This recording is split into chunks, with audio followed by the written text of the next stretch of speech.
That's not how the Force works. I don't care! Put a ticket in and make her name it gay! Yeah, I think I remember seeing the movie. There's one scene that sticks out, and it probably sticks out for everybody, which is that, have you heard the tragedy of Darth Plagueis the Wise? What are you talking about?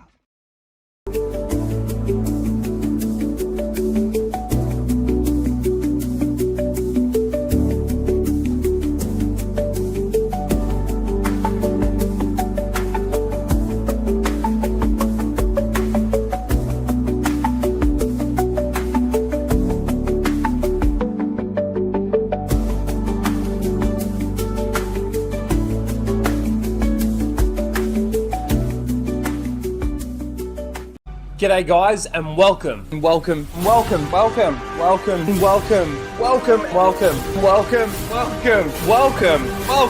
back to Casual Rage.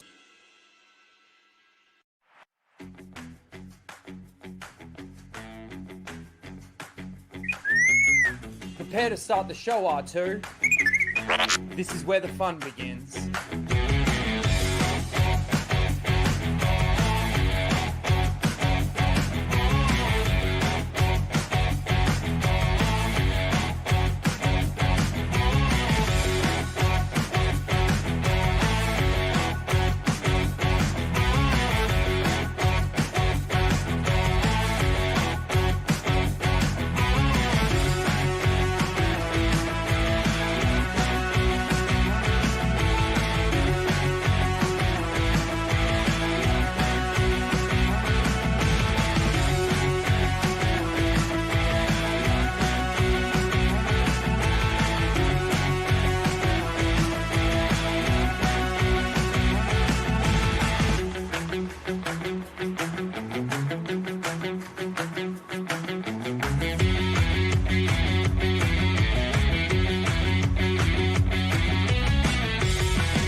Yo!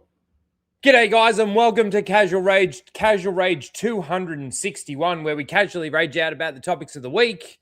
And of course, there's the Odyssey, there's the Doomsday trailer. We've also got a Clayface trailer that dropped today. Little surprise out of nowhere. And I think we're going to be talking a fair bit about the Odyssey and the debate that's out there in regards to the Odyssey. It's kind of funny with this movie because you either love it or you hate it. And it's really funny too because the people that are loving it think that they've won something. They're doing their victory lap. And look, you could make the argument that like with Supergirl, the victory laps though are different. Like with Supergirl and like how that's pretty much an absolute disaster. And you could also probably say the same thing about Mandalorian and Grogu.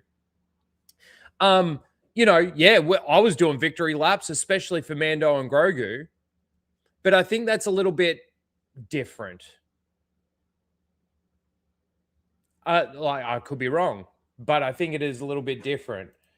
I mean, I don't think that this movie is successful because of the diversity. I think people don't really know. Now, yes, I've been saying for weeks that a lot more people have been, or a lot more normies have been sort of starting to understand a lot more. They're paying a little bit more attention. People are talking to them about these things. I talk to my normie friends about them. But yeah, we got a fair bit to talk about in regards to that. And that's really it. We've got, there was some Caleb Hammer stuff. I actually really like watching Financial Audit.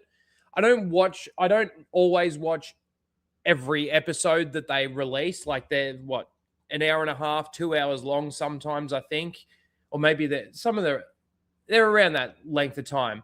So I couldn't sit there and watch all of them, but seeing the clips, seeing these absolute morons, I thought we could have a little bit of fun with it and go through some of those clips. But how you all doing? How you all doing, chat? I know that Grizzy was streaming earlier, and also I know Anna's streaming right now. So, and I'm sure there's a heap of other people streaming too.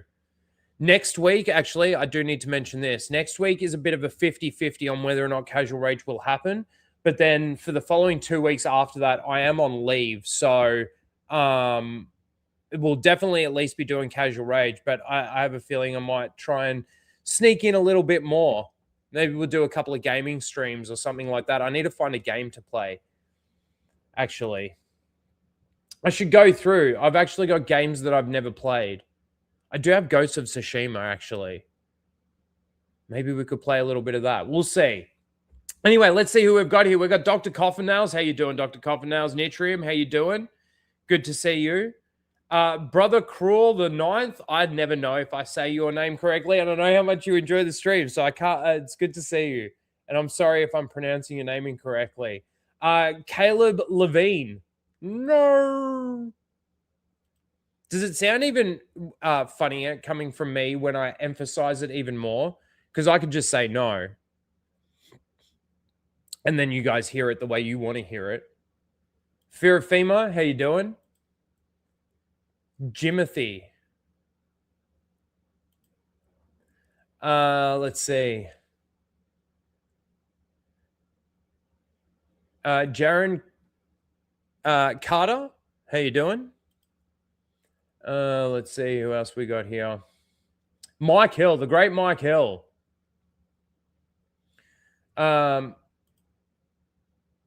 People are crazy wanting to buy Mandalorian and Grogu digital for $30. I'm wondering how many digital copies they've sold of that movie.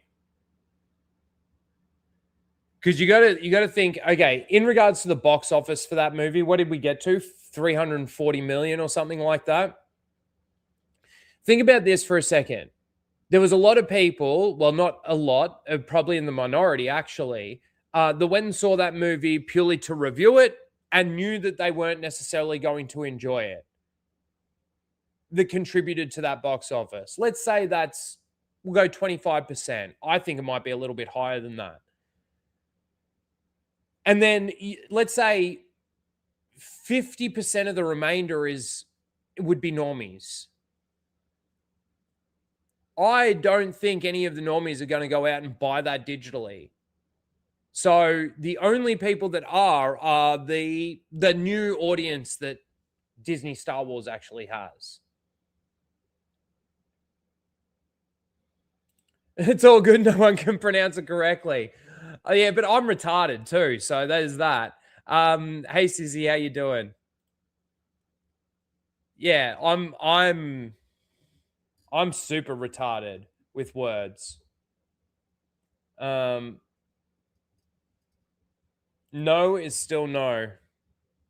That's right. That is correct. $30 for Mandalorian and Grogu. That like, it's funny, they said that Charles is going psycho over something, I think he's playing with my charger cord, which is not a good thing. Everybody was saying that the sequel trilogy was going to be a masterpiece in 10 years. People would finally see it for what it actually is, which obviously isn't the case because we're pretty much at that period of time now. In fact, if anything, people think that it's actually worse than it was when they originally saw it. Isn't that interesting? They thought it was going to go the other way. And I swear they're thinking the same thing about The Mandalorian and Grogu. They think that that's going to be some sort of like, finally they'll see it for what it really is, the masterpiece that it actually is. And in fact, nobody's ever going to really watch it again. Like, there's no way that I could sit down and watch that movie again. And I didn't even watch the best version of it.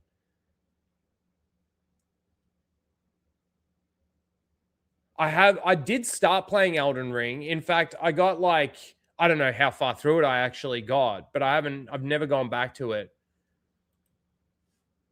I was farming the chicken thing for XP.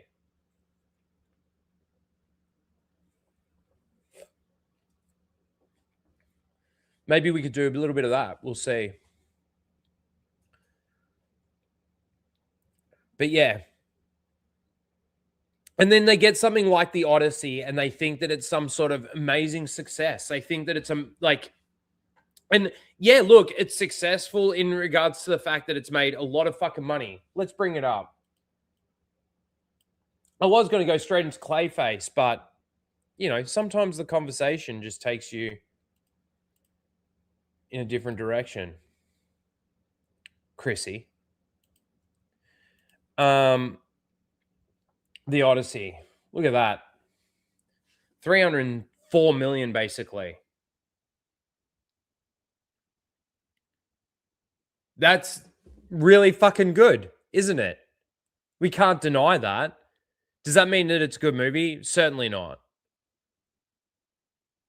Now, there's obviously people out there praising it. The funny thing is that their praise of it is, it's almost like just saying that it is good and that the people that are blatantly being racist and sexist and everything, transphobic, whatever, are just wrong. This is the thing that I hate about these debates that people have, is like, people will sit there and we'll explain why, or I'll speak for myself. I'll explain why I think Lupita Nyong'o cast as Helen Troy is a bad idea, right? Or a bad thing. It doesn't honor the source material. We're not talking about ancient Greece. Let's be like better. Let's do it the way that it should be done, the way that it's written, the way that it's shown. Who cares that it's not in modern times? We're in modern times, yes, but you're doing a period piece from back then when things weren't as retarded, let's say, as they are now, which is kind of crazy to say. But you're doing a period piece. Go back and do that period. Don't change it and adapt it. But then the only thing that they can say back to that is that you're racist for not wanting a black woman to play Helen of Troy. No, it's not the fact that I want or don't want a black. It's because that's not the portrayal of the character. You're not giving us the character. And for me, straight away, that one piece of information in isolation makes this a shit movie. I don't care how good it looks. I don't care what the sound sounds like. I don't care about these other things. You haven't adapted the source material properly. It's the same thing. In isolation, take away the Lupita Nyong'o, Helen of Troy. In isolation, fucking Ellen Page playing Sisson that's not even supposed to be in the story, and a proxy for the ghost of Achilles in this story, automatically makes the entire movie a shit movie. Now, I could sit there and I could say, yeah, this scene and this bit was actually kind of good, or, you know, this looked good, or this sounded good. And that's where you get that's where people come up with the praise, because they can't praise the story. Well, they try to praise the story. They try to actually praise the story on the fact that it is subverting the source material. But it's hollow because it's meaningless. And they even say that it's meaningless because then they ask us, why do you care? And it's like, okay, we care based on to the opposite of the coin, to the way that you care about this. But you care about this because you want to subvert, you want to change the source material. You want people to believe that, you know, back then there were black Greeks and stuff like that. And maybe who knows? Maybe back then there were people in Greece that were black. They could have been slaves. I don't know. It's just the way that you do this, the way that you bring it in and it's blatantly in your face. And then we're supposed to sit there and say that this is a good movie. I don't care how much money the fucking thing makes. Oh, but then they've owned the chods, whatever the fuck they're called.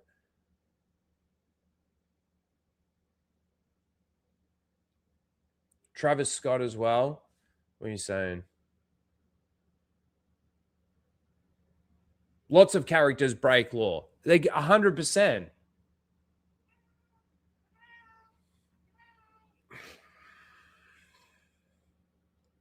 100%. Can't you see that I'm streaming?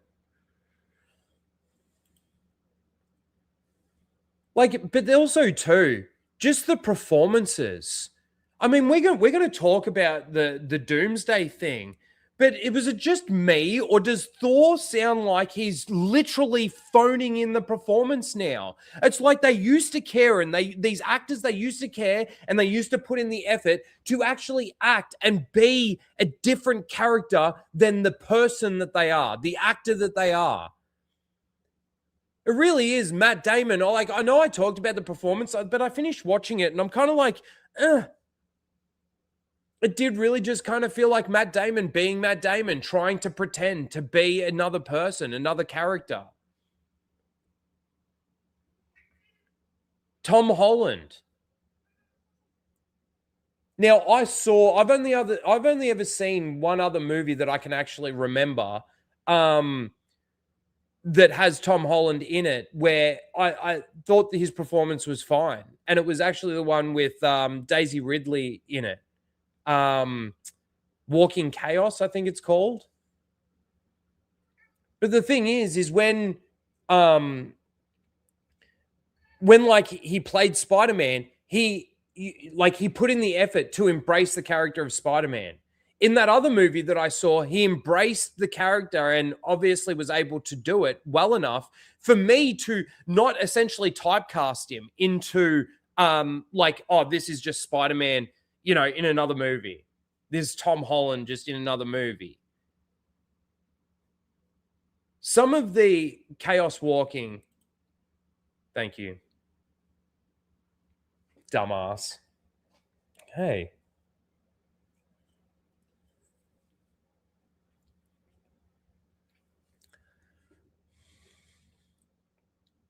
But in this movie, nearly everybody in it just kind of feels like the only one maybe is Robert Pattinson. But for me, it's hard seeing especially so many.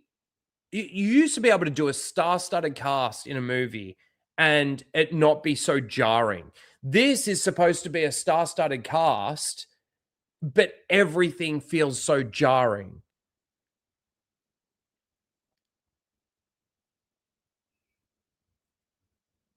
Now there's rumors going around that they're padding the numbers in regards to the box office, which there could be some truth to it.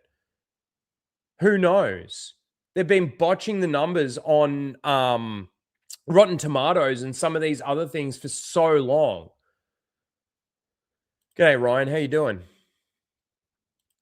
He's got the best name in the world, that boy. Dude. The thing that makes this annoying is the fact that the number is quite high and it is successful when it comes, well, at the moment, it's quite successful in regards to its box office run.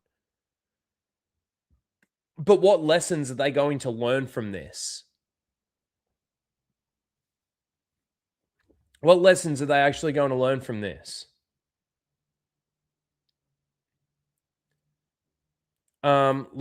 Because I went to the Odyssey first, my tabs are a little jumbled. So I'm just going to do a quick adjustment here.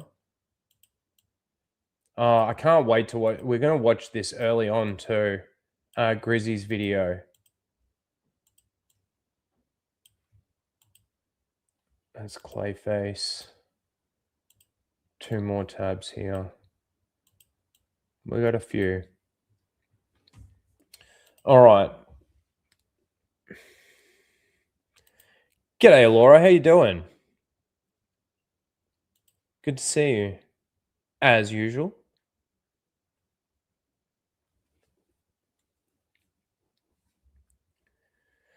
At least $20 a ticket for IMAX will inflate the numbers.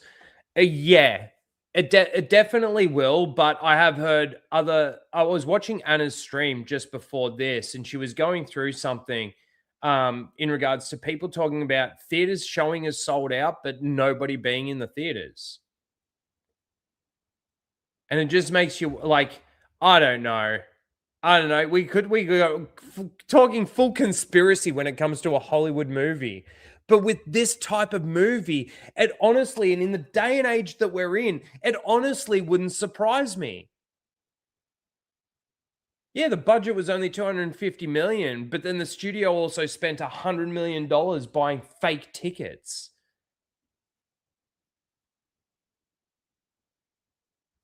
I mean, wasn't there something like that not too long ago, similar with, was it like Captain Marvel or something like that? Maybe not actually that movie, but it was like a superhero movie or something, and they were giving away free tickets through some promotional campaign that they were doing with like a Hungry Jack. Like I'm going. It's just something that I think I remember hearing on the grapevine. And then they use those ticket sales as ticket sales. Needs around $1 billion. It does to break even, right? I don't think it needs quite $1 billion to break even. 700 million, something like that. I mean, it's well on its way. But yeah, if they're spending $100 million on fake tickets, does that mean the budget's now 350 million and the box office isn't quite as big? Obviously, and again, conspiracy. All right, let's continue with the Odyssey conversation. So there was a couple of things that like I think were out last week, but I kind of missed.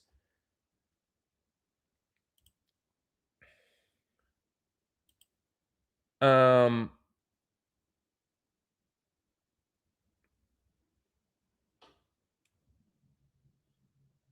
dude watched Captain America 99 times.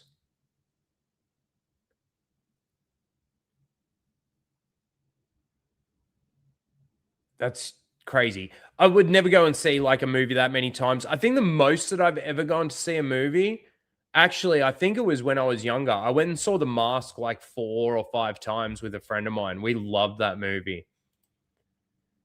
But other than that, when I was actually an adult, I think the most that I'd seen a movie was probably Infinity War. I went and saw that 3 times. But it was more so that I went and saw it with like 3 sort of different groups of people, friends groups sort of thing. Anyway, 99 times. That's insane. Let's move on. John Bernthal. So this is, again, actually, I need to share my audio. I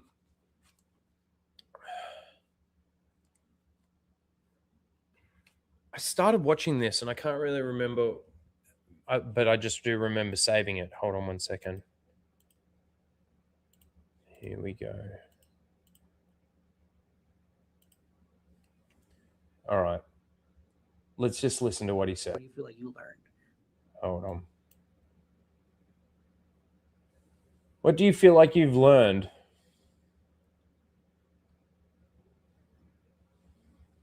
John Bernthal praises Lupita Nyong'o as Helen of Troy in the Odyssey. We don't need to read his quote because we're about to hear his quote. Let's go. What do you feel like you learned from working with Lupita, if I can ask you, John? For me, there's no one else in the world who could have done that, who comes with a level of beauty, both inside and out, that you believe somebody would. Mm-hmm. But beyond that, this is just such rich interior life that, to me, us sitting there, it's like this palpability of... Oh, this is the other thing too. Like a way that these people that praise these movies and shows and stuff like that get around criticizing the bad is by saying that it looks good, right? One of the biggest things, well, there's a couple of key things. It was fun, which is very broad and, you know, obviously unique to each individual person in regards to what kind of fun they're going to have with something like this. But it's fun. It looks good. It sounds good. And they're pretty much the main sort of things that you sort of see and hear from these shills, really. These people that just think that everything is amazing. You can never think that something's bad. I mean, just the thought of this 20 years ago, the fact that somebody was to say, no, I didn't really like the movie. I thought it was shit. And a person goes, oh, wow, I didn't think that it was that bad, but fair enough. You could just have those conversations. Now you say something shit. Oh, you're a racist. You're a sexist. But there are those elements of why it is shit is because of what they're doing.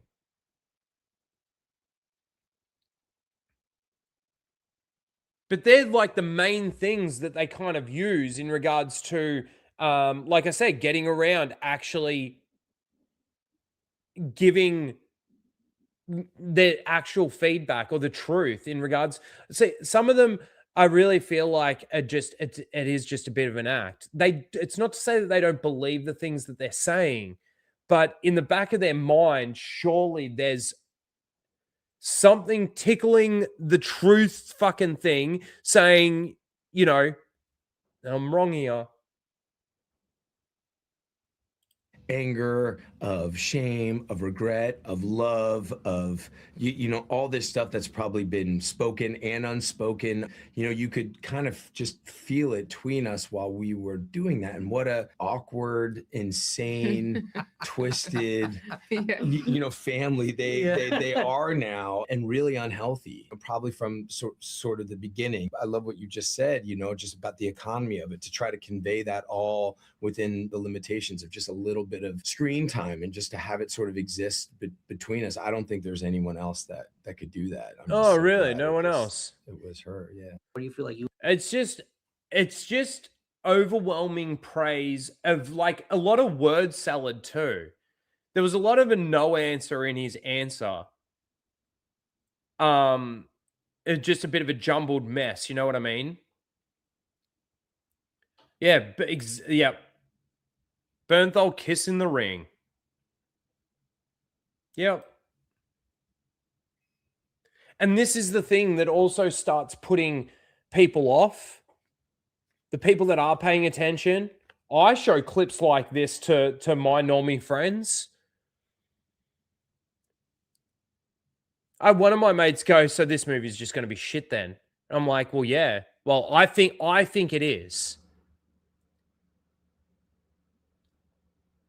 But it's like I said, as soon as you start removing everything away from the source material, those little things add up to just this general thing of it just being a bad fucking adaptation, a bad movie.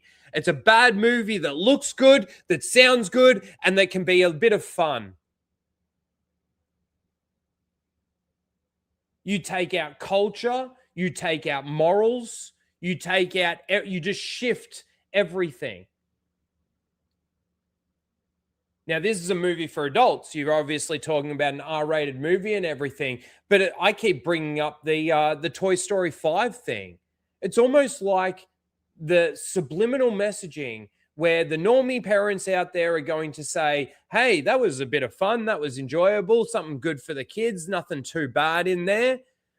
But then, you know, it's these kids, man, they're seeing Buzz, the one that's walking down the aisle, the one that's kicking up his leg when they kiss, putting the femininity onto him.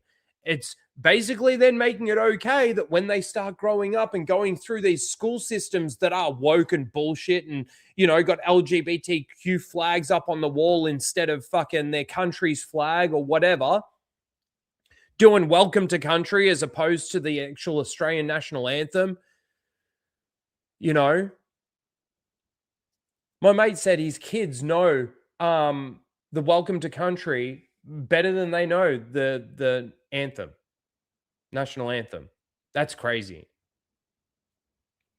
But this is the thing, you know, through the culture, through the entertainment, people want to say like shit like this doesn't matter. It's who cares? It's fucking entertainment. It's Hollywood. It's shit like that that fucking actually starts pissing me off because it does matter. It does fucking matter. And being honorable to source material, doing the period piece in the period. It's important. Very important. What was this next one? Oh, this was, I just saw this. So Emily Wilson, the one that this version of the Odyssey is supposed to be based off her adaptation, her book that she came up with, which is apparently feminized. Obviously never read it or anything like that. She didn't really like Nolan's version of it. What did you think about the film in terms of this notion of the Odyssey as an anti-war text? I mean, I thought I want to, not spoil anything about the film because I know the majority. Dude, the only thing that she's missing, and it might be because she's a little bit older, is the septum piercing. She's got the patchy sticker type tattoo set up. I like when I see tats, like just generally, whether it be on guys or on girls, I hate the patchy ones, the ones that just like, it's like, I just want to slap this image here and then slap this image here and their bodies become like a sticker board. Now, if you've got tats like that and you like that, that's fine. I'm not like, I just don't like it. It's, I don't like it. But yeah, the only thing that she could possibly be missing right now is a septum ring. True. Majority of people haven't seen the film. I mean, the film has these.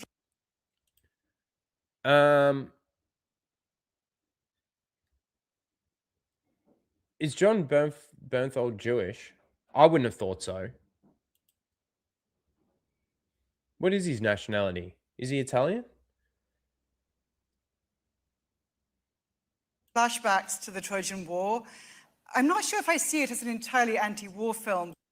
I've only got one tattoo myself. It's on my back. And I always wanted to sort of get a little bit more done, but I never got around to doing it. And now that I'm getting older, I really don't care. I prefer no tattoos or just small amounts of tattoos. But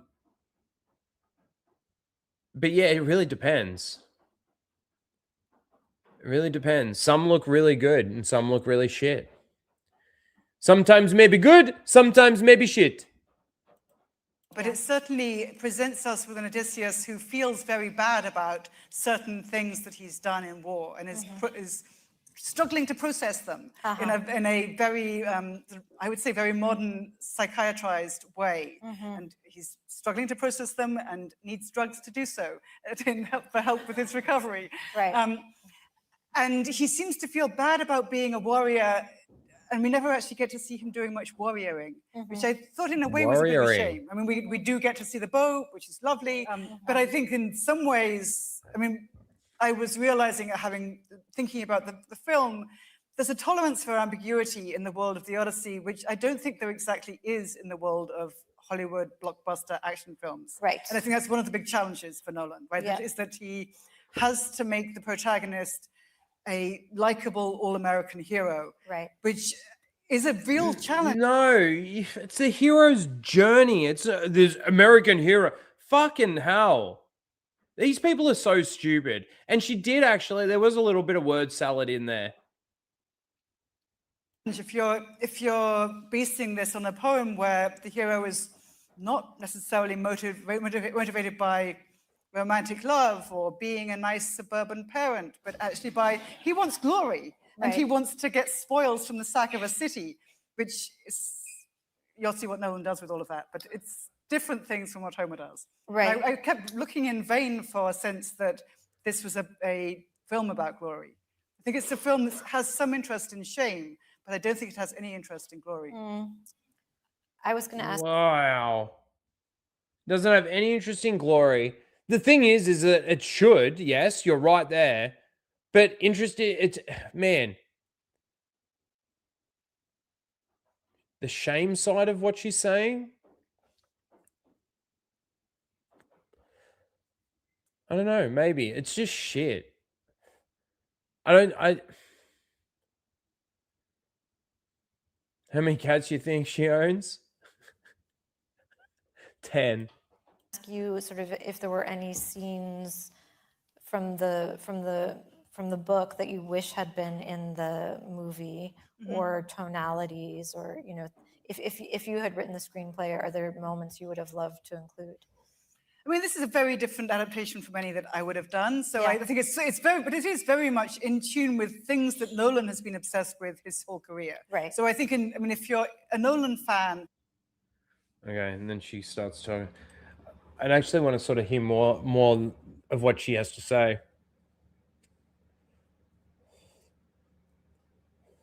Not that she's saying anything of real substance there. I think these people are just all stupid. Why do you want to change the story? Why do you want to adapt it and make it for newer audiences? Why isn't the story the way the story is okay and able to give the person watching it a perspective that might be unique to that person?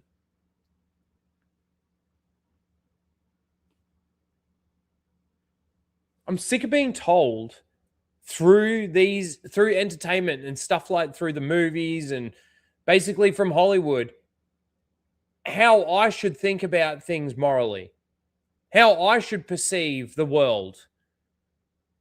And this is where escapist entertainment is completely gone.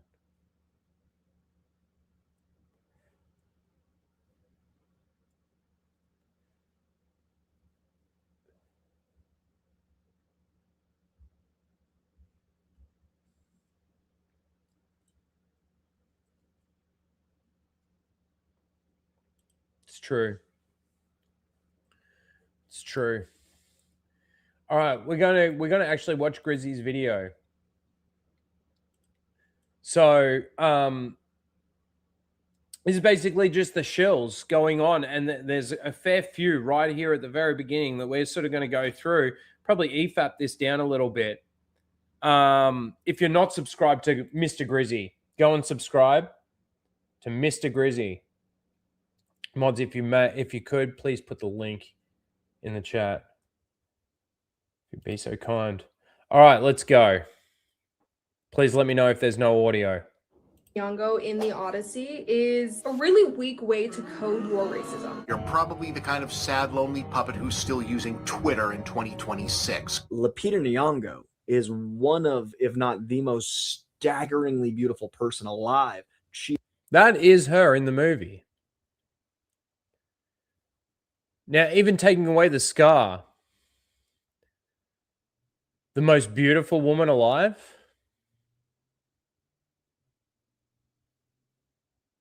She is a goddess that walks among us. I can assure you, the sheep are prettier. And to have Helen of Troy masterfully played by her, and to have people not see this film, This is the other thing too, is masterfully played. Like, they make the argument that, oh, there's barely any screen time, but it was also masterfully played, and like their stories and their parts of the movie really have no relevance to the story, which isn't true. They actually do. But they say that.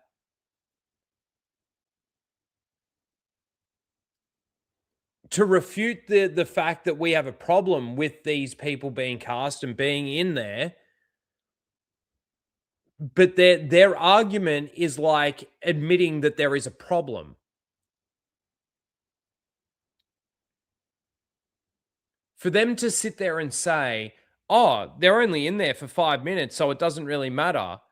They're at least admitting that it's a problem that you've got a black Helen of Troy, But it's they're only in there for 5 minutes of screen time, so it doesn't matter. In a 3-hour movie, 5 minutes of screen time of Black Helen of Troy doesn't matter.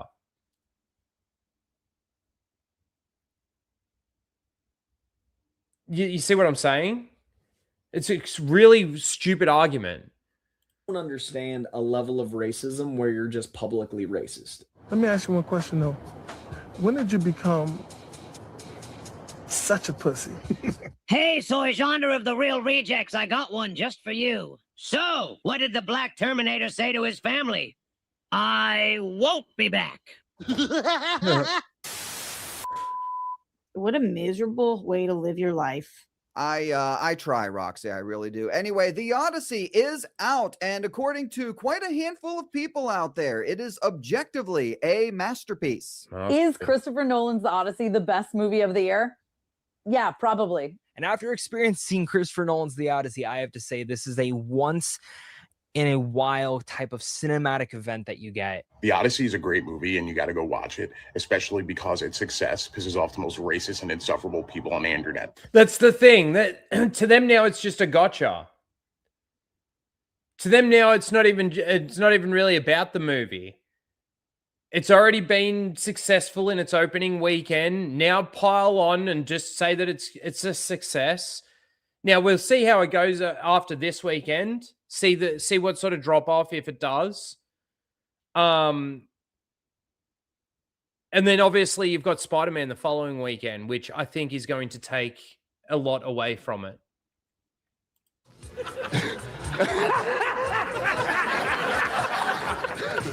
This is a Jurassic Park, a 2001, a Citizen Kane, a pick your, generational experience. How much ass do I have to kiss to make partner in this damn place? It is, without hyperbole, an epic, a classic, a masterpiece. Sula Felix, no, I actually haven't seen The Dish. I know I probably should, but I haven't seen it. That's the one about the Australian satellite that for the moon landing or whatever, right? I need to see it. It is truly a masterpiece that will leave you speechless. Brilliant, genius, phenomenal, incredible. Like, these are all words I could use to describe this. They're all words that they could use to describe it, but they don't ever elaborate on why they think that it's any of those things. It's a masterpiece because it looks good. It's a masterpiece because I had fun. It's a masterpiece because it sounded fantastic. It's a master. Do you ever hear them say, well, I believe that there are some people out there that will say this, but it's a masterpiece because the performances were really good. Can they elaborate on those?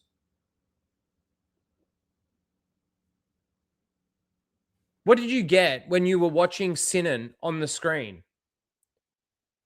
Were you thinking, yeah, this is great for trans empowerment and all of this kind of shit? Or were you sitting there and going, "Oh, this is a fantastic performance of a male Greek hero warrior"? What was the thought process that went through your head? This movie, masterpiece. I listen to this and I seriously do wonder sometimes if these people get together and coordinate this behind the scenes. Like, make sure to use the word masterpiece at least once in your reviews. Grizzy, I think what happens is, I don't think they coordinate it, but I think what happens is they hear one person say it, and then it's like, oh, that's a great word to describe it. And then that just becomes the word for it. It's a masterpiece. It's a masterpiece. It's a masterpiece. Well, I've seen The Odyssey. Saw it on Monday. It's a masterpiece. Because I agree with you. Masterpiece, probably my favorite film of the year. The movie is a fucking masterpiece. The movie is a fucking masterpiece. Yeah.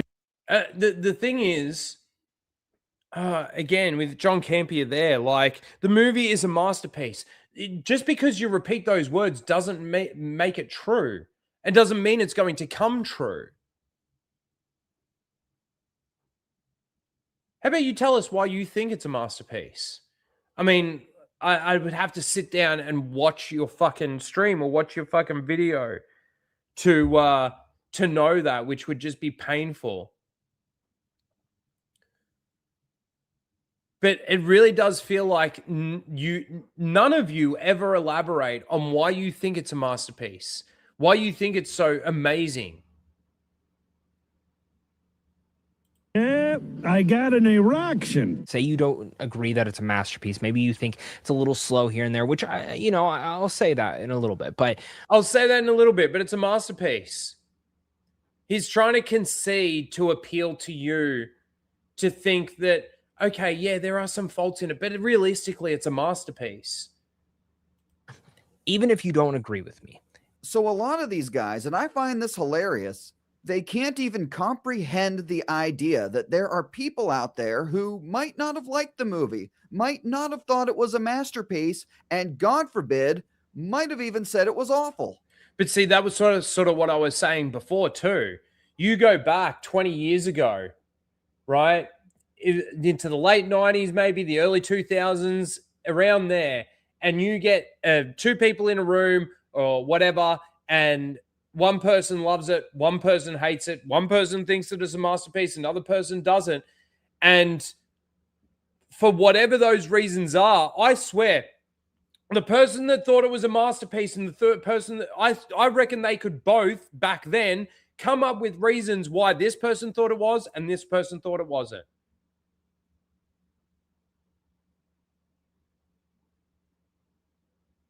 But now it's, follow the, toe the line. Just because it's Christopher Nolan doesn't mean you need to suck its dick. Just because it does have a fucking black Helen of Troy doesn't mean you need to suck its dick. In fact, it should be doing the opposite. It should be making you want to punch it in the dick. That's gay, Rhino. I know. Go see the film for yourself. Definitely If by worth the end of it, you're like, this sucks. I hate it. It's the worst film I've ever seen. I don't know what to tell you, man. We've seen a lot of films, and if this is bad shit, I don't know. I think you're lying. It is hard for me to understand that You're if you lying. So, that's the thing. You couldn't possibly think that it's a bad movie. Otherwise, you're lying. Really?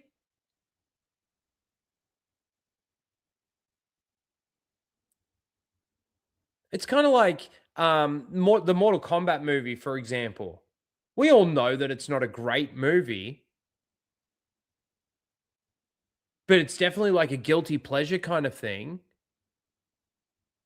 Now, you can't say the same argument as it being a guilty pleasure kind of thing if you don't like this version of the Odyssey. But these people, it's either you like it and you toe the line, or you're a fucking racist or a sexist or whatever, despite any argument that you give of why you didn't like it. and see this movie that you'll walk away going, oh my God, that movie sucked.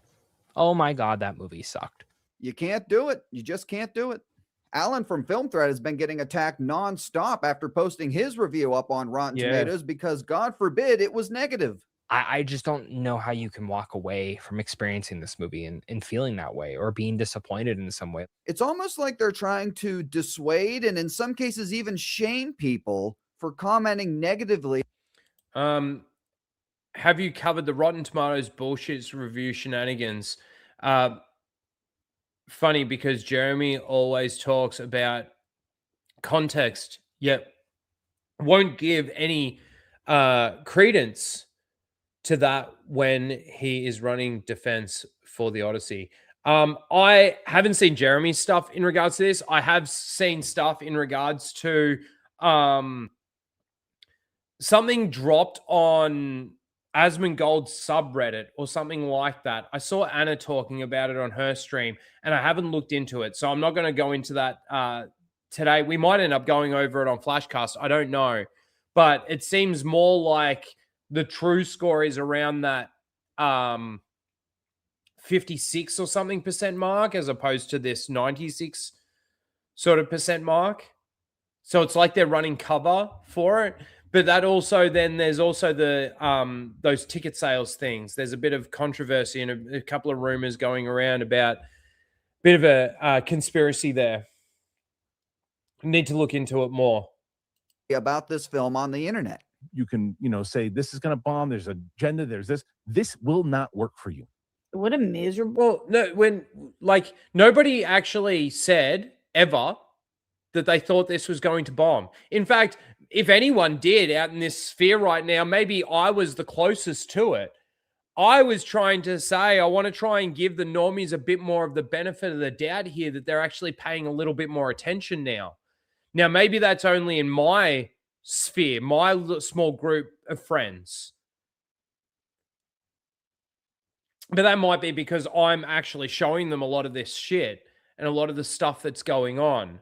And maybe I was just like, I was trying to view that on a bigger picture, but maybe that's not the case. But I don't think anybody out there was saying that this was going to bomb. They were saying that this is probably going to make a lot of money, but it's going to be a bad movie. And that's exactly what's happening. It's exactly what's happening. Way to live your life. There's so many beautiful things out there to love. And if you don't like something, maybe just don't watch it. And I think the Odyssey, with the box office that this movie is making, it's like the ultimate success story. And I love these movies, and I hate to keep bringing up the chuds, but it's fun. I love when they get egg on their face. So there's the narrative. See, no one's got egg on their face. Everybody said that exactly how this is playing out was exactly how it was going to play out. And all of those people said that they're going to learn the wrong lessons from it, which is probably true. They are going to learn the wrong lessons from it.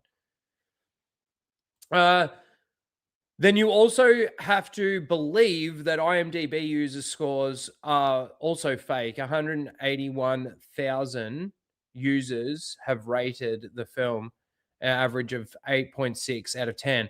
I will say the 8.6 out of 10 is still, I think, a more accurate score than a 96%. And it being that sort of fresh. I don't know. Like I said, I have to look into the Rotten Tomatoes thing. I don't know the details. I don't know the details. But look, the thing is that especially Rotten Tomatoes, but they don't deserve the benefit of the doubt. They actually have proven in the past that they have run this shenanigans before. So we'll see.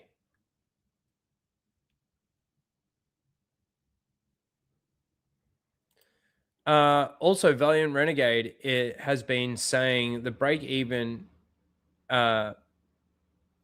is possibly even higher than 800 million over 900 million. It could be the case. It depends on the budget. You got to remember, it is a star-studded cast. You've got a lot of practical effects.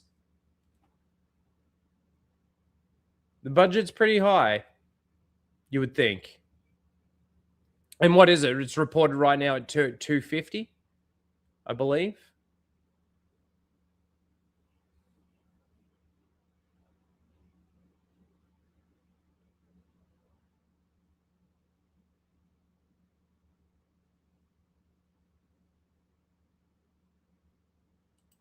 Yes, no, I understand that, but the thing that I need to look at the Rotten Tomatoes thing before I comment on it, because I could just be digging myself into a bigger hole.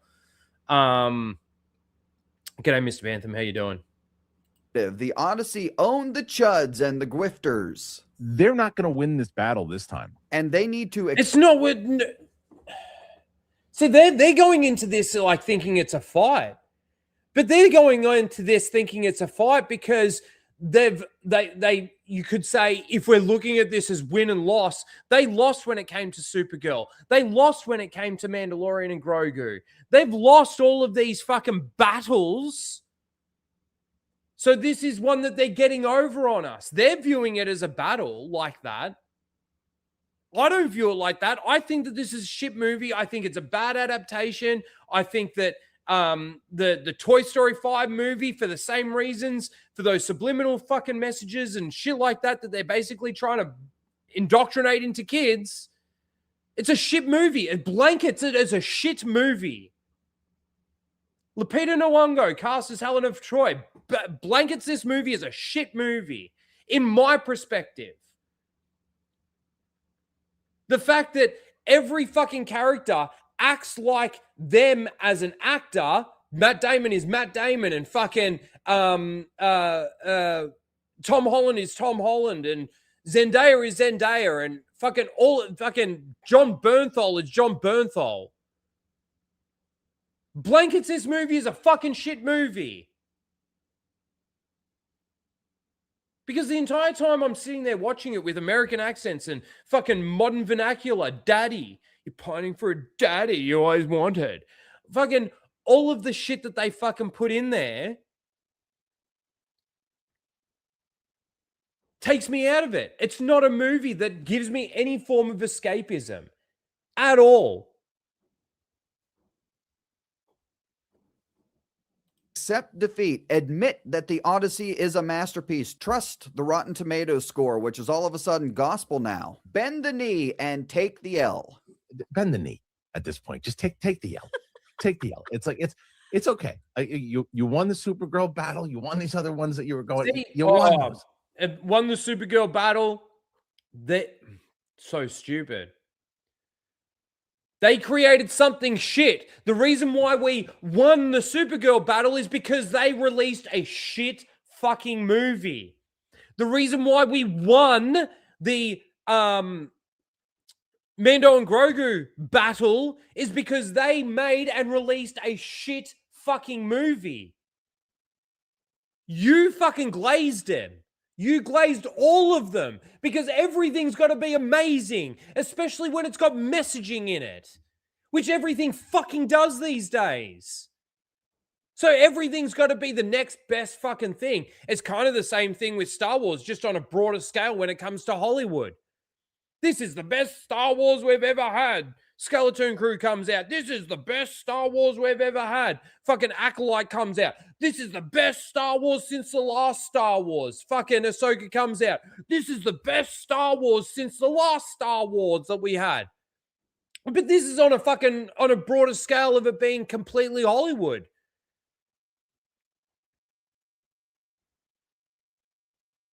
You guys are so narrow-minded that I can't sit here and believe that you think that it's fucking good or bad or whatever you fucking say, because everything to you is amazing.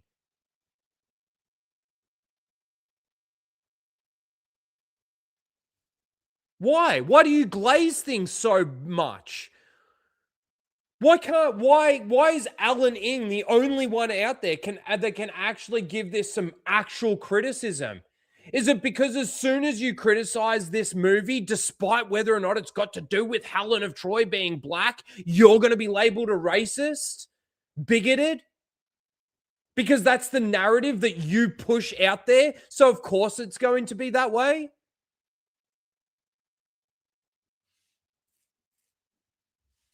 Let this one go. You lost this one. Only problem is they're not bending the knee.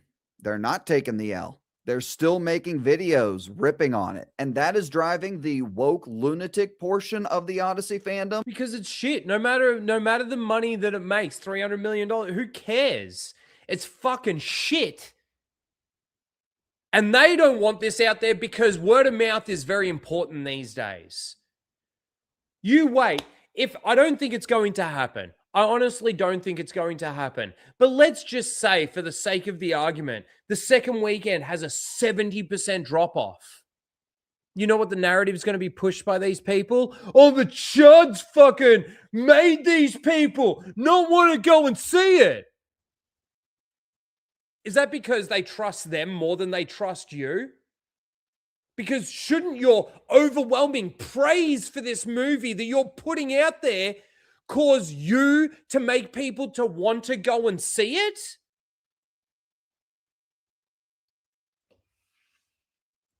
Isn't it just the opposite? The thing is that I'm sitting here and going, if you want to go and see this movie and you want to go and essentially waste your money, that's on you. Go and do it. Form your own opinion after watching it. I don't think you need to, though. You can get a synopsis of what the fucking movie is. You can get a rundown from your favorite YouTuber, despite whether or not that favorite YouTuber is biased one way or the other. And you can make a determination of whether or not you think, oh, I'm interested in seeing this, or no, I'm just going to give it a miss.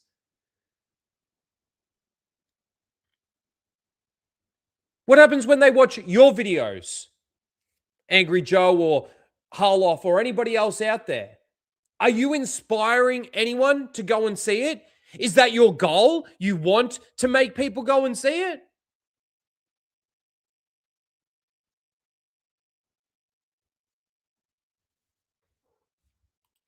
Absolutely batshit crazy. Like it's a weird thing that people can be so flagrantly like, you know what I'm gonna do? I'm just gonna say racist shit, and then everyone talking about it's like the casting controversy. This guy's called the critical drinker, also racist piece of shit, same as all these other fuckers. I haven't seen a bombardment of like hateful comments and crazy shit. Since the last time you actually said that with, let's see, Obi-Wan Kenobi? Or fucking anything? Oh, this bombardment of racism and every fucking time this happens, you see this overwhelming bombardment of racism. Like this since probably Last Jedi. And all these tweets that I'm seeing on Twitter right now from these, again, sheep, I'm calling them the sheep, it's a herd mentality, who are claiming that all of these things about the movie are bad and blah, blah, blah. The sheep mentality comes from them. It's like I sort of said before, right? Because as soon as you don't like it, you'd be labeled a fucking... If Harloff came out and said, hey, I really didn't like Zendaya's performance. I thought she was a little bit dry. She didn't really play the role very well. She's supposed to be a goddess. And I just didn't think that, she did a great job. I don't think that there would be anything wrong with anyone actually saying that and having that criticism, but you're immediately labeled a racist. That makes you the sheep because you are the ones that go around with the blinkers on saying that this is the way it's got to be or you're this. Whereas where I'm sitting here, again, I'm gonna say me, I'm sitting here going, I think it's really shit. If you actually enjoyed it, I question your sanity, but good for you. And it comes back to that whole thing that if what I'm saying about how bad this is actually makes you start to say to me that, oh, stop destroying my enjoyment of it, or stop trying to destroy everybody's enjoyment of this, it means that you see that there's something there that can destroy your enjoyment of it.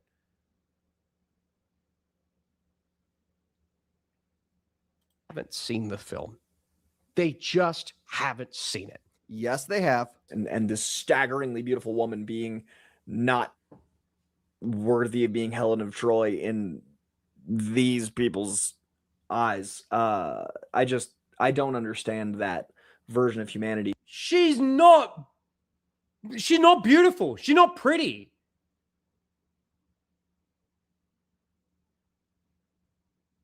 Not to me. But she's certainly not a Greek from ancient Greece. And it's just disgusting to see that we're still dealing with this in 2026. God. I don't give a fuck. Just enjoy it and learn to enjoy it and become learn to enjoy it and become a racist. A more complete person and man. Now I'm starting to get angry, so I pull out my gun. And for those of you wondering if Angry Joe had a crash out on X over this film, congratulations, give yourself a pat on the back because you are correct. In fact, he was so upset that he actually tried to dox Mr. Yellow Flash, as you can see here. Now, this turned out to be a pretty big screw up from Joe, which I'm sure comes as a shock to absolutely no one, because as you can see by this reply from Nina Infinity, the man in the photo isn't even actually Yellow Flash. He was a fan of theirs who was battling cancer at the time. Good job. I mean, Joe, in all seriousness, I have to ask, how in the hell do you find a way to screw up this bad? The controversial elements, correct me if you think I'm wrong on this, Chris. 3 minutes of screen time. Yeah, 4. yeah, 5 total, maybe. Oh, yeah, this is what I was saying before. Oh, it doesn't matter. There are only 4 minutes of screen time. So why did it matter to do the race swap?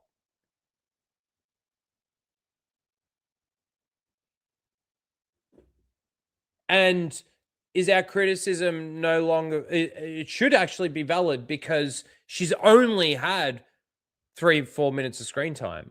it's like such an Maybe- insignificant part. And Now, this is It's so insignificant. an argument I've been seeing a lot. The fact that Lupita Nyong'o and Elliot Page are not even in the movie all that much, that automatically makes everyone's criticism of the casting Valid. irrelevant and ridiculous. Like the casting, let's just shut the fuck up about that. It's a nothing burger. It's a non-traversy. It's everything. That's the thing. You're trying to speak words to remove the importance of what they're actually doing and the changes that they're actually making and how bad they actually are. That you just want to ignore it. It's a non-traversy. Those controversial casting decisions are in the movie for less than 5 minutes. So you agree that they're controversial casting decisions. You agree that they're controversial, but they were only in there for 5 minutes, so that makes it okay. Nothing burger. It's a non-traversy. Those controversial casting decisions are in the movie for less than 5 minutes apiece. It's nothing. No one's mentioned Elliot Page yet. Interesting that you reference them as controversial casting decisions. Well, that's because Elliot Page literally had about 2 minutes of screen time. I mean, it's but great. Like it just got to run only like it's a negative. Only had 2 minutes of screen time. Oh, but great, did a great job in that 2 minutes. The casting that everyone was bitching about, they're great. And also, they're barely in the movie. They're barely in the movie. Maybe less than 5 minutes of screen time. So what was the point? I don't care. Exactly. What was the point? That's a great question. That's a great question. They were only in the movie for up to 5 minutes of screen time. So what was the point? Because if they got cast as what the way that the books sort of describe these people, the time period that we're in, all of that kind of thing, I swear the controversy would be way less. There might be a lot more actual controversy in regards to the actual story and the actual adaptation of the story, as opposed to the adaptation of characters and skin color. We're having this debate again. How long they're in the movie for. Casting Lupita Nyong'o as Helen of Troy and Elliot Page being in this movie is still stupid. Both of them are genuinely excellent with the time they're given, which isn't a ton of screen time. And I bring that up on purpose because there's been so much manufactured outrage around this cast before the movie even came out. All that anti-woke nonsense. It looks completely ridiculous now. No, that's the thing. It doesn't. The only reason why you're saying that it looks completely ridiculous now is because it's made $300 million. That means nothing. Grifters are irrelevant in no time at all. Art is forever. These This people are isn't going gonna be forever, have man. their moment of making money off making insane. Oh, I really want. I don't know if you guys saw, but somebody wrote a Twitter post about Elon Musk should give $100 million to Mel Gibson to make a version of the Odyssey, and Elon responded and said, "I'm down." Fucking, oh man, that would be so good.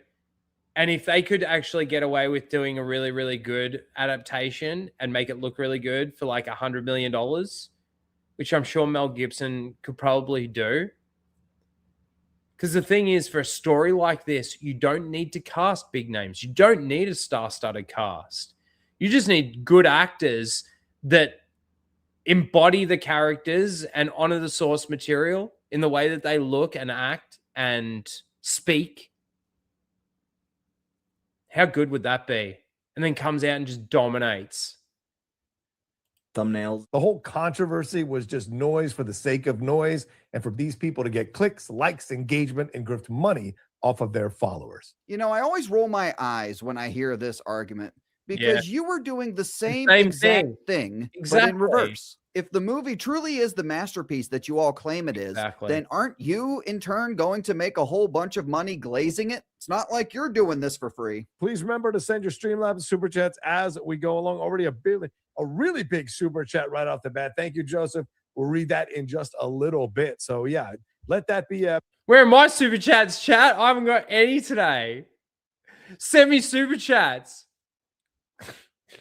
Maybe a lesson for you Dude, guys. Or you guys get so much ad revenue and stuff like this. You still sit there and beg for super chats, dude. or an indicator of where we want to be today.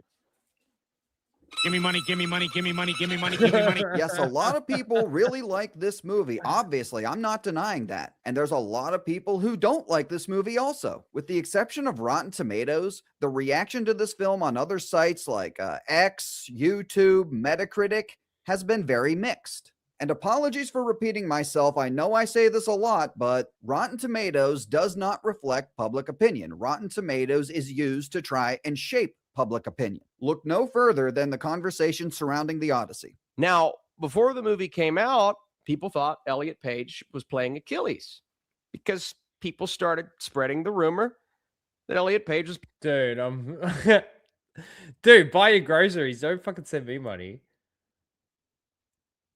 JT Wolf Dragon became a member. Thank you. Yay, we got one. Thank you very much. I appreciate it. Where is my fucking thing here? Thank you very much. Thank you very much. That echoed, didn't it? Thank you. And welcome. Welcome to the Rhinos Rebels. All right, let's continue. Playing Achilles, and then I think Elon Musk or someone gets on there. It's like, Nolan's a scumbag and a bum. And it's like, well, first of all, you got to check your sources because that's not true. Elliot Page does not play Achilles. Now, hold on. You're being... Yes, but, and Grizzy obviously makes this point. Yes, that was a rumor going around out there. And hey, let me say this. They released who was playing who within the cast to everybody weeks or maybe even months before they even told us Elliot Page's or Alan Page's casting or role. So we had all of these people. We knew who Helen of Troy was. We knew who this person was. We knew who that person was. And they hadn't told us who Ellen was playing.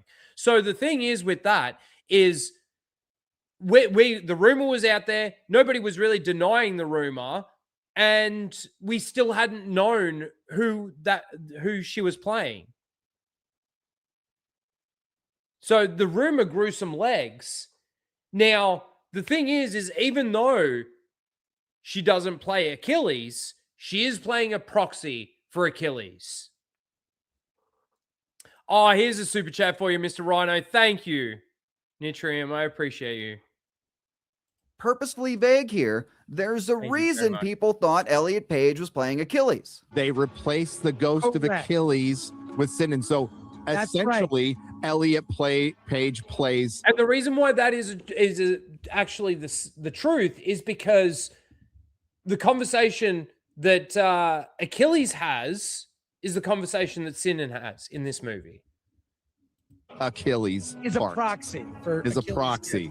I gotta tell you, that sounds awful. Mm-hmm. The idea that people don't want Elliot Page to play a role when so few actors could do that role is What are you talking about? You just get a man that looks like a man with some muscles and some fucking testosterone, not pills of testosterone or injections. I don't fucking know how they take this shit. Nobody else could play this role? Are you a faggot? Sound like one. such a insane like abuse of humanity's understanding of talent and like the depth of emotion required for a role like that. Did he just imply that Elliot Page, or Ellen Page, if you want to use the common sense name, was the only option to play this character? What are you saying? What an idiot. Sinan's a soldier. I don't think of soldiers, junk when I'm watching a movie. So if No, but when we fucking see a fucking Greek fucking soldier on screen, we want to see someone bigger than fucking 5 foot tall, running like they can't fucking run with all this weight on them. you do, Are you trying to trash talk me? I think you can take that up with your what's that app? Grinder profile. You can take it. Now, I want to say this really quickly. He tried to pretend that he had no idea what it was called. And the reason why you know that is because take that up with your I don't know your Grinder account. He drops the part of what he wants to say and then pretends like, oh, I'm going to play around with this a little bit when I'm watching a movie. So if you do, Are you trying to trash talk me? I think you can take that up with your what's that app? Grinder profile. You can take it up with your Grinder profile because it's so that's the performative. conversation with the person you're wondering about their junk. My God, these shills really don't know how to trash talk. They really don't. If you're thinking about a soldier's junk, you're probably in the wrong movie, and then you should express that in other ways, and maybe that'll make you feel better. The crazy thing is that the people that these kinds of movies are supposed to appeal to are the ones that are actually obsessed with people's junk, right? And it's that whole thing. They call us the racists when they're actually the racists because they're the ones being racist. What? All right, how's this for some trash talk? You ready? A lot of people don't want to go to a movie theater to watch a special needs woman who pretends to be a man in real life pretend to be a man in the Odyssey. That, my friends, is the ugly truth. We don't care what's going on between her legs. It's her body. She can do whatever she wants with it. You did something there, didn't you? You did something there. The thing we have an issue with is what's going on between her ears, which is clearly a mental illness. In terms of looking at nature as if it's some sort of cis heteropatriarchal structure is absurd, and that this gender binary that we've created is nothing but a quaint little myth. I fucked that up last week when we were going over that. I assumed that she was talking about them creating the gender binary, but she's trying to say that we've created this gender binary, which is now ridiculous. It's time for change. People are crazy. I'm telling you, they're crazy. The other thing we have a problem with is when people like yourself and the media and Hollywood demand that we all accept it. And to that, we say, go fuck yourself. Is that clear? I hope it is. Thank you, Elon. And of course, the attacks verbally and on social media, the attempts to deplatform people who don't fall in line and don't submit to your way of thinking, that's what we have a problem with. Not whatever Elliot Page has going on down there. Hey, Peter, you want to see my paginas? I don't know. All right, everyone. That's it. Good work, Grizzy. Once again, if you're not subscribed to Mr. Grizzy, go and subscribe to Mr. Grizzy. He does great work over there. Let's continue a little bit more with the Odyssey stuff. So, I don't know whether or not this was actually like the studio that released this or whether or not it was the Today Show. But like, this is how they try and promote shit these days. It's so bad. Odysseus, Telemachus, Penelope, Antinous, Odysseus, Athena, Telemachus, Calypso, Penelope, Menelaus, and Helen of Troy. Odyssey, After the Iliad, hidden no horse, won the war. Yeah, I'm serious. Odyssey, Itching for Ithaca, get past the Peloponnesian Peninsula. Odyssey, Mediterranean, Psych out of Cyclops, and crater his cranium. Circe is cursing them. Then into bacon bits. Gotta go. On the road. Head to where Hades is. Odysseus, Athena, Telemachus, Calypso, Penelope, Menelaus, and Helen of we Troy. could be Homer. The way we go over the story in 6 feet. Pull a hexameter. Call it whatever, so long as it's this beat. Sirens and suitors on suitors. and Zilla, Charybdis. Don't munch on the This is moon, the thing. It's but only a Helen minute of long, and Troy it's generous. too long. To defeat that Antinous. Tell me, muse of that hero who's traveled so far and so wide and his Like him, unraveled and Tell me, muse of that hero who's gotta be tired as hell all because of the Odyssey. Odysseus, The Odyssey. Telemachus. The Odyssey. Penelope. The Odyssey. Antinous, The Odyssey. Odysseus, Athena. Telemachus. Calypso, Penelope. The Odyssey. Thank God that's over. It's literally a minute long. And it feels like fucking cancel all these night shows, I agree. But again, like the thing is, this is the story of the Odyssey. Your trailer was ratioed and really fucking bad. You came out and you promoted this movie as a feminist fucking bullshit thing, preparing for the racist fucking backlash and all of that kind of shit. And these are the kinds of things that you do to promote it. Lame. So we got a couple. We got obviously Drinker and Gary on Pierce. Who's this guy? Does it? No. Let's just listen.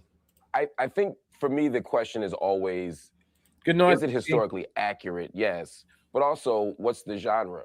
If it's mythic, if it's fantasy, or if the artist is explicitly saying, "Hey, we're not playing on historical accuracies precisely because of the fantasy aspect of it," I'm fine with it. But if you're actually not doing that and you're not eyes wide open, you don't show your cards, then it would be a problem. So if you were playing Othello and we had that conversation, I'd be fine with it. The reason I smirked was because there's a long history in Hollywood of white people playing characters that should be black people. Charlton Heston as Moses was kind of wild. You know what I mean? Was it Laurence Olivier who played the Mahdi in the 70s film about Muhammad Ahmed al-Mahdi in Sudan? I mean, it's fascinating to me to see the outrage Drinker now, wants to say something. particularly since the character's We've so got our small. I mean, issues Helen with of Troy those is such a pieces small of casting role. as well. Yeah, I Yeah, wasn't and I alive when feel that happened. I'm not sure we should. I made an entire video. But you just said that you should. You had an issue with them, and then he says you just said that just to. He literally said that we don't there was these other castings, and we never had any, or nobody ever really had any issues with those. Drinker jumps in and basically says, "Yes, we've got an issue with those," and then he goes, "Yeah, but we shouldn't."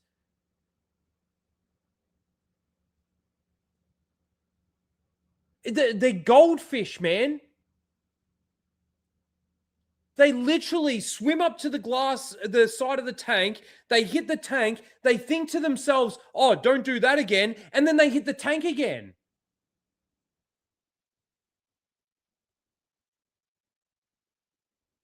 He forgot the point that he was trying to make, because Drinker came in and said, "Hang on, we've got a problem with that as well." And he then basically backpedals on his own point and says we shouldn't. But I'm not sure Terrible we should. casting choices in Hollywood, and one of I'm them not sure we was John should. Wayne playing Genghis Khan in The Conqueror. I think that's completely absurd as well. So I've got plenty of issues with bad Cost him his life. whitewashing casting over the years, but that was 50 or 60 years ago. I can't do anything about that now. Daniel Mendelsohn, one of our other panelists here, penned a column for the great New York point. Times entitled, "Does Matt Damon Look Greek? No. So stop complaining about Lupita Nyong'o." In it, he asks, "So what is Mr. Nolan up to?" As it turns out, the auteur is using Helen just as the Greek authors did, to provoke, challenge, and discomfort how we think about beauty and identity, about who we are and how we relate to the world. By that criteria, what's wrong with it? What's wrong with it? Well, what I primarily point out for the film is the hypocrisy from Hollywood. If you're trying to be provocative, then you're being subversive. you're just coming out and saying, yes, we're being subversive, we're being provocative with this casting. So it's not the best person for the role, and it's not for authenticity. We're trying to challenge traditional beliefs. Well, that's something Christopher Nolan doesn't usually do. This is a game he doesn't usually play. Yeah, and let's true. not forget that these beliefs, these quote unquote values of diversity and inclusion are baked into the awards rules. So they're baked into the company's rules that factor and the too. awards rules. And we just had a film that completely flopped, Moana, the live action remake that was, touting how authentic it was to that culture. Well, that's just a fantasy. Why does it matter? And my argument is, if it doesn't matter, that's the thing, is like the hypocrisy is out there for everyone to see, but like as soon as you maybe bring that up or whatever, they completely ignore and choose to be naive to that fact. Then why change it? It's the motivation Still makes you a behind the racist. change that people sense. And it also is a red flag for how we're going to treat the source material and how we're going to go through. Like I saw this with the Rings of Power. The Rings of Power, they changed, they had black dwarves and black elves. And oh, by the way, they completely went off the text. So it's a red flag for something else. There you go. I watched a little bit more of that. It was actually a good one to sit through. Because the other guy, he makes like he gets refuted every time, basically. We got a couple more. Let's listen to this. Andrew Clay. I hope Fox News doesn't hit me for this. We'll see. Clavins, the host of the Andrew Clavins Show. Andrew, why is this film such a phenomenon? Well, first of all, it's just incredibly entertaining. I mean, that's the first thing a movie has to do. I saw it at 2 p.m. on a Monday, and the place was packed. Everybody was dead silent for 3 solid hours while he unwound this story. And it's not just entertaining. It's entertaining us with one of the foundational works of Western civilization. You know, they often say that Western civilization comes to us from Athens and Jerusalem through the Bible, Athens through Homer. Homer was their Bible in Greek civilization at its classic peak. And when they would write plays. Well, that's so not true.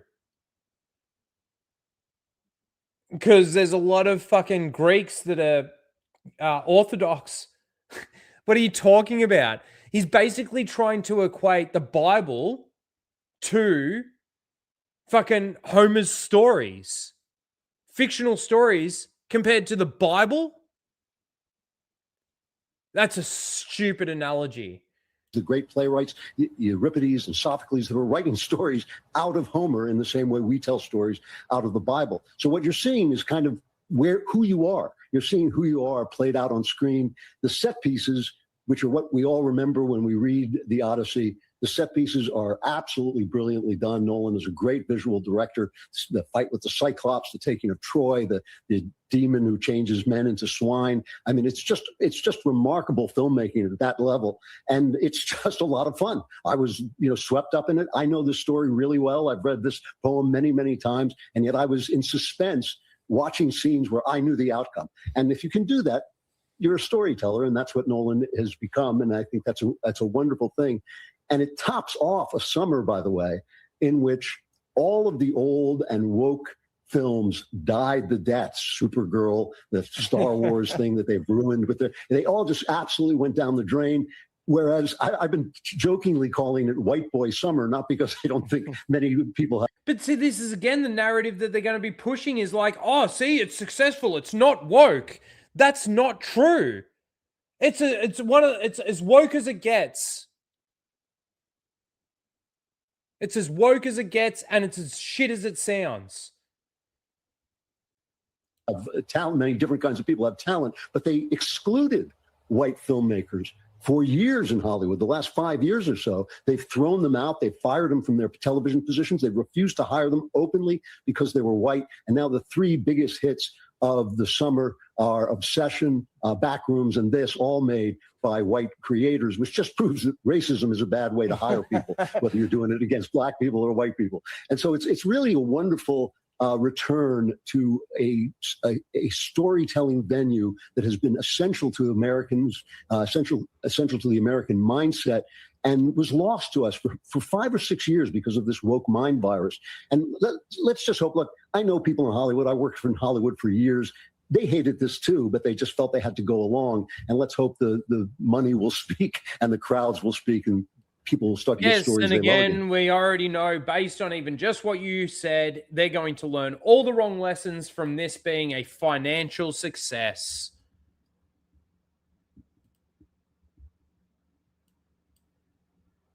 And then we got this one.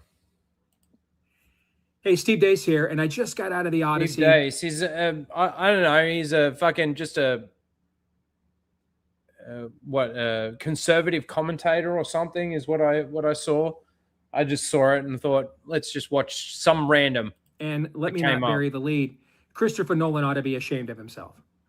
First of all, I have no idea why anyone thinks this is a great film. I mean, I truly don't. It's laborious. I yawned several times. I dozed off once.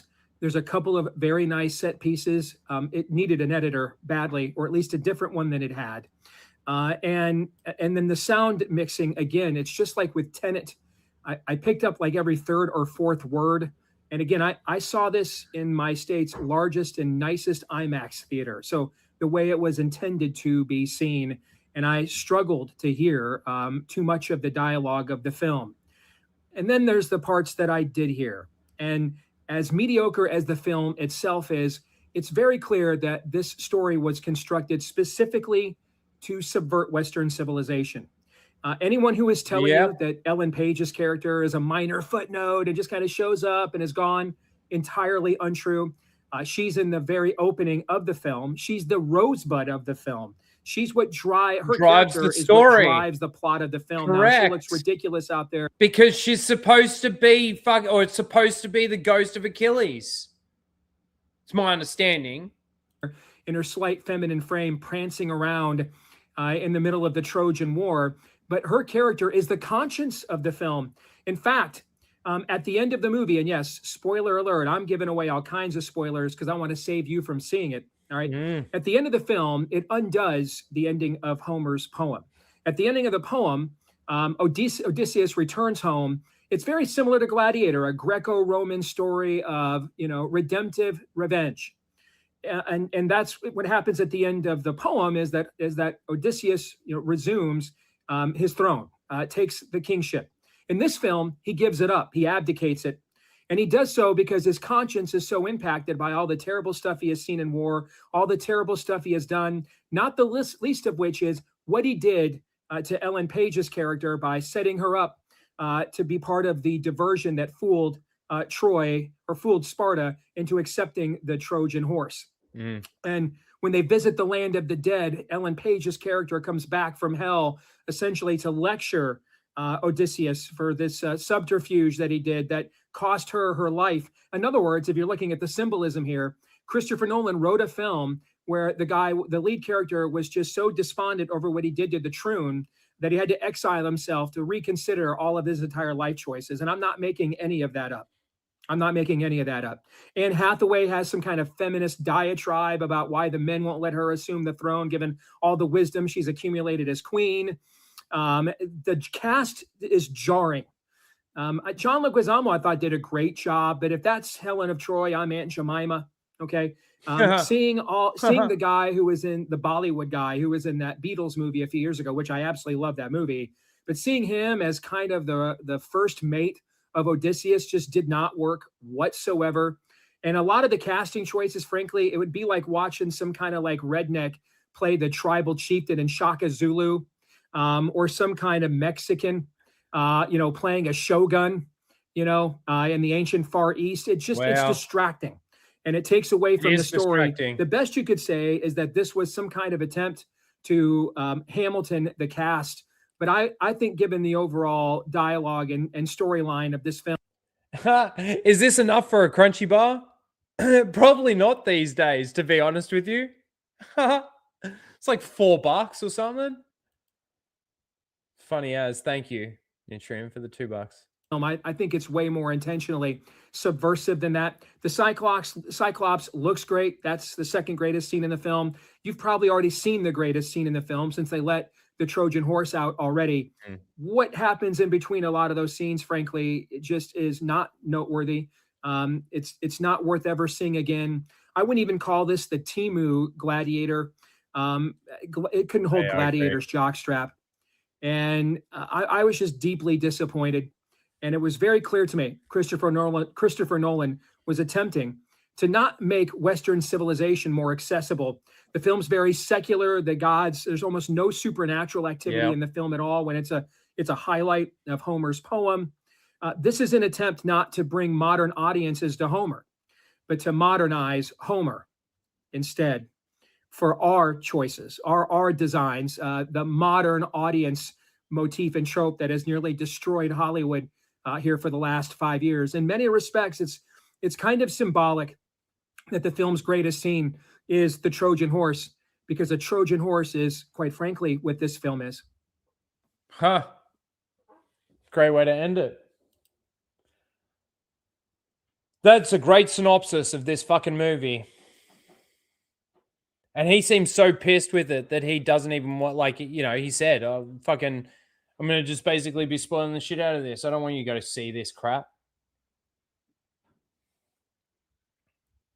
I don't want to go and see this fucking crap. So we'll see what happens with the Odyssey in the coming weeks. I think by the time Spider-Man gets here, the Odyssey will be done. And it might have some legs perhaps, but I don't know. I still think word of mouth is very important these days. And I think a lot of people, you know, at the beginning of the year, this was my most anticipated movie for this year. Oh, sorry, give me 1 sec. I need a stretch. We'll watch the Clayface trailer soon and the Doomsday trailer. That Doomsday trailer looks absolutely horrible. Absolutely horrible. There's that one shot which we will blow up and have a look at.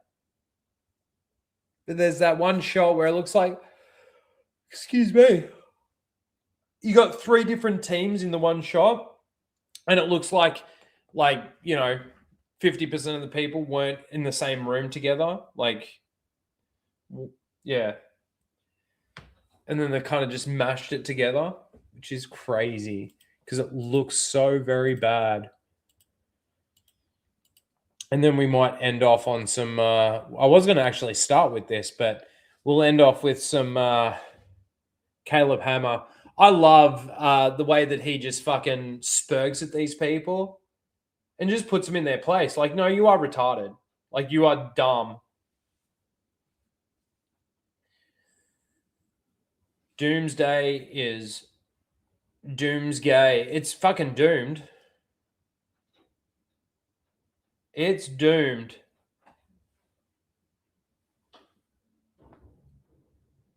I truly believe, even like the Odyssey, for example. The Odyssey is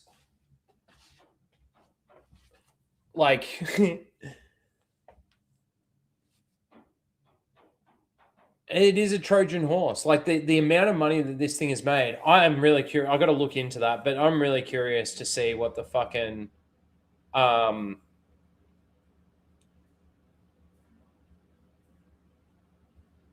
what this controversy is about them buying tickets or something, covering some of that box office amount. Is just a rumor at this point in time. God is a great physician. For $5, says the Odyssey Cope is getting ridiculous at this point. It's going to cross 600 million by Monday. It has S-tier audience score on every site. Now, isn't Metacritic the one that doesn't have that kind of score? Hey, look, it very well might. fucking make that 600 million. I don't think that it's going to essentially double its opening weekend on the second weekend. But again, I could be wrong. And I don't think that there's too much necessarily cope out there. I understand what you're saying, but like all the people that have basically said that this isn't a good movie all pretty much said that the movie was going to make money. Not many, if any of them, actually said that this was going to be a flop financially or anything like that.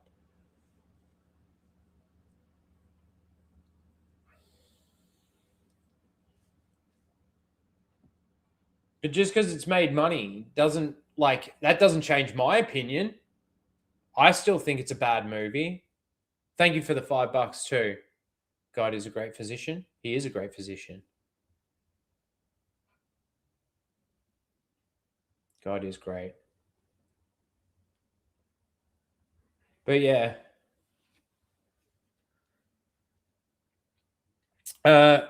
God is a great physician for another $5. Says 8.5 on IMDb and rising 4.1 out of 5 on Letterboxd.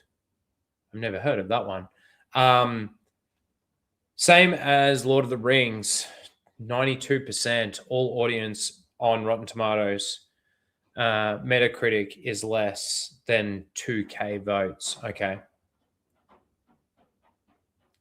This is the thing though, like you look at things like Rotten Tomatoes and everything, and you look at some of the really bad movies out there that have like really high audience scores.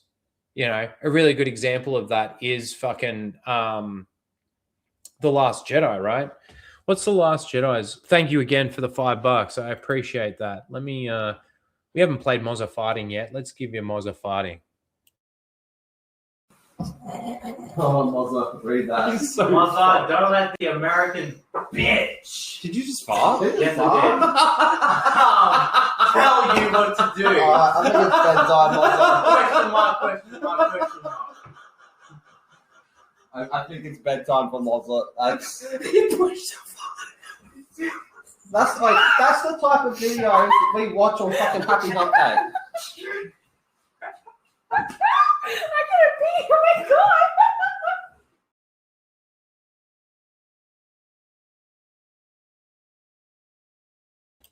Thank you. Thank you very much for the super chat.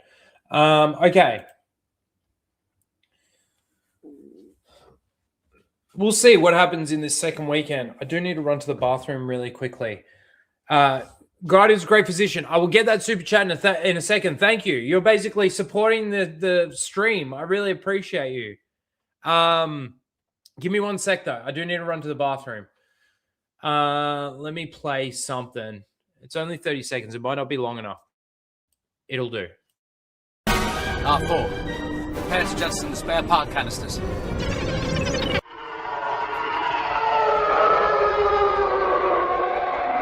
Red 2 standing by. Red 11 standing by. Red 5 standing by.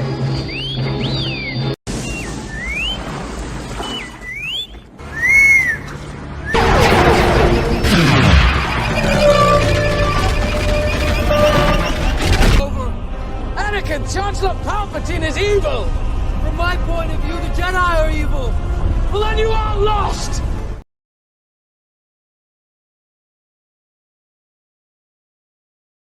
I was still pretty quick.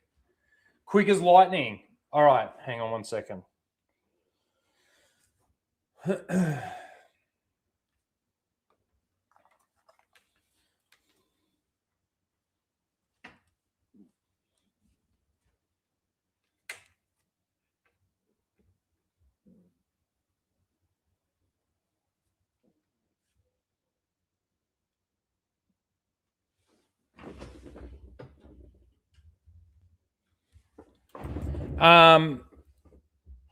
God is a great physician for $5. Says, for the people falling for 56% thing on X, I thought it was on Metacritic. But anyway, that person removed all the verified reviews, which are 90% of the total. Huh. They only used unverified. That's dumb. Well, that is kind of dumb if that's the case. Damn, very quick. Wow, as quick as lightning. Well, the toilet's just there. Sort of back there.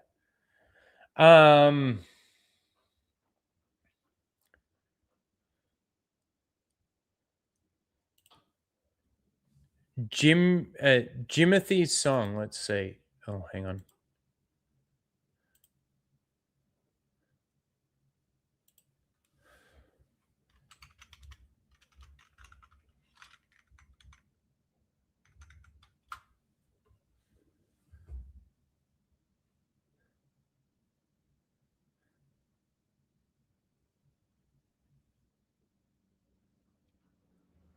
The official, is this what you're talking about?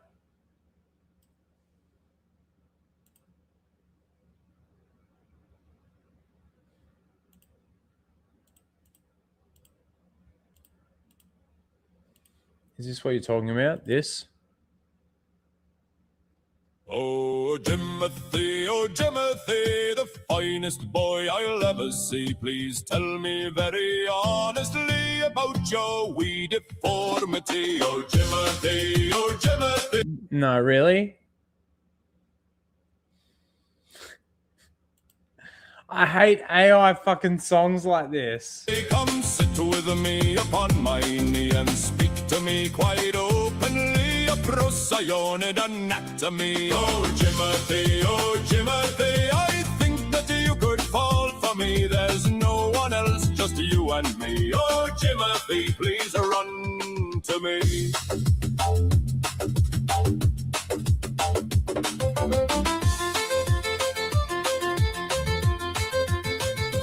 All right, sorry, no.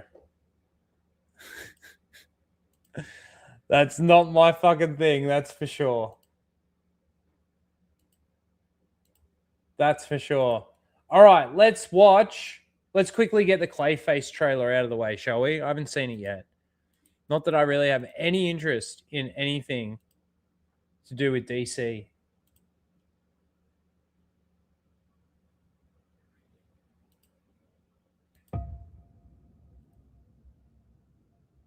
Show me.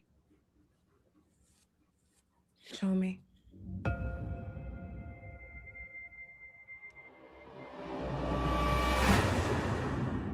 Do you realize? What do you want, Miss Hagen? I want my life back. I know you. You're famous. The most beautiful face. It's a tragedy what they did to him. Boo. I'd like to volunteer for human trials. This isn't cosmetic surgery. Even if it kills me, I'll be better off than I am now.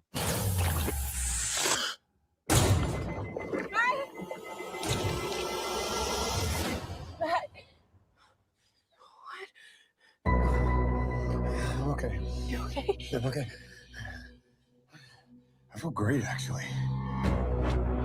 I have no idea what side effects you'll have or how to treat them. Sir, the seatbelt sign is on. We're in unknown territory.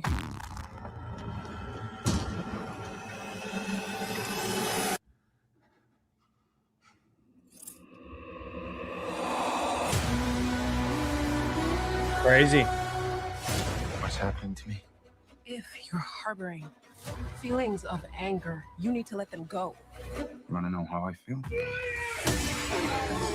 The people I trusted betrayed me. The justice system failed me.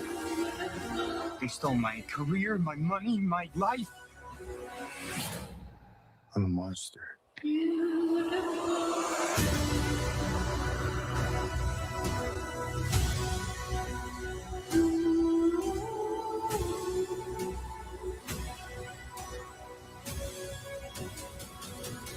Huh. I have no idea who you are.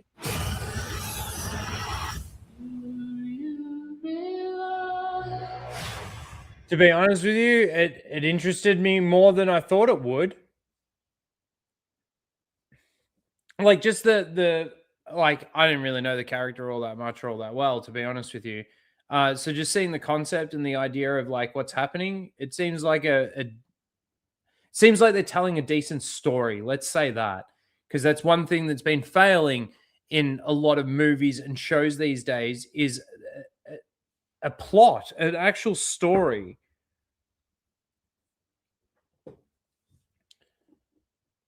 I gotta say, that wasn't necessarily the worst fucking trailer I've seen.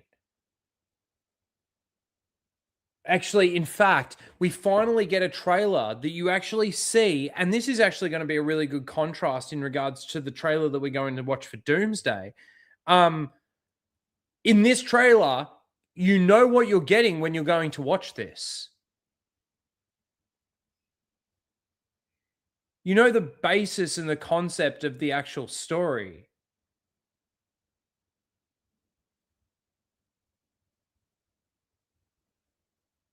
At least there's that.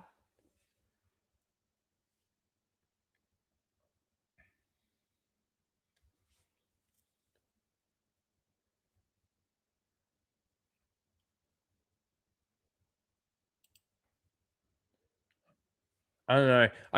Again, I don't really have too much interest in the DC universe at all. So despite that, I'm probably still not going to watch it. I'm definitely not going to go see this in theaters.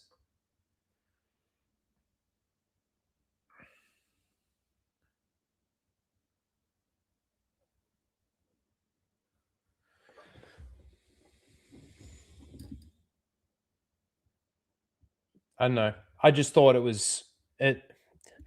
Again, we're not getting too many trailers these days, and a good contrast is going to be this one. That actually just, at least you know what you're getting. Like I said, hey Ryan Gosling, hello there. All right, let's watch the Doomsday trailer.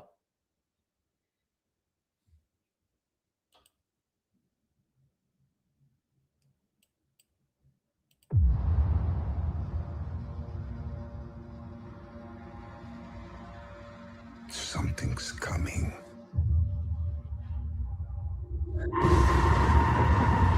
Okay, you've probably already seen this trailer because it was released a few days ago. There's a couple of things that I want to say. Is like, obviously, we're going to see Charles Xavier's death again. I really feel that based on everything that we see just with this opening. And the accent that Robert Downey Jr. puts on for Doom. I don't like it. I just don't like the way it sort of sounds.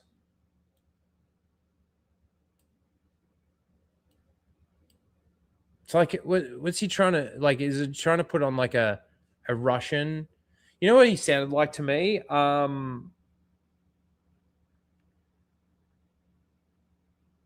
can't remember. I can't even remember the actor's name, and I can't remember the role he played.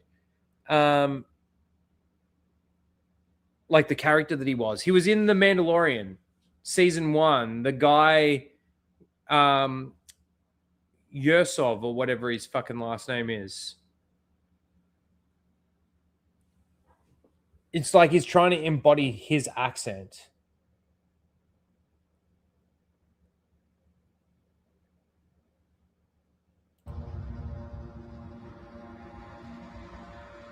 Something's coming. And Ryan Gosling came in with 27 months. Thank you. With his 27-month member chat, and says, been a while, but still love supporting the channel. Well, thank you very much. I appreciate that. Yeah, it's good to see you again.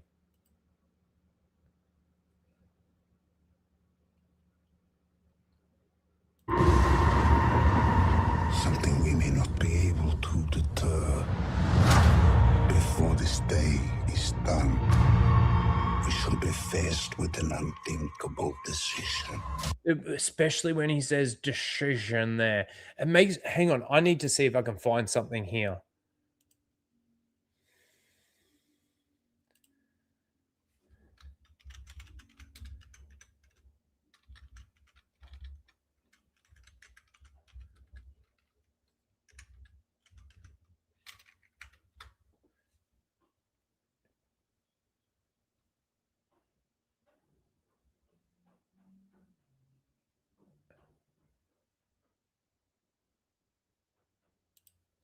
You might get this audio actually.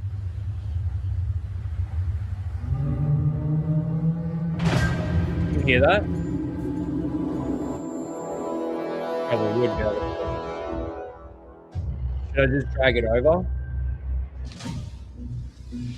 I'm sure he says a similar word.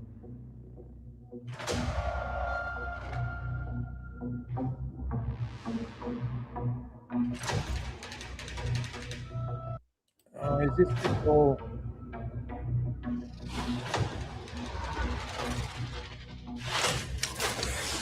Here. It'll be here.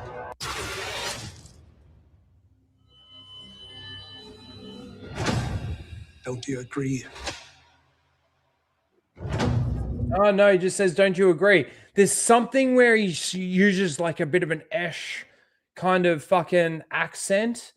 And seriously, as soon as I heard Robert Downey Jr. say decision, it made me think of that.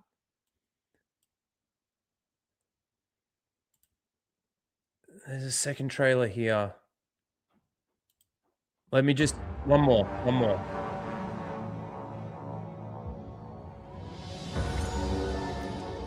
Is the world more peaceful since the revolution?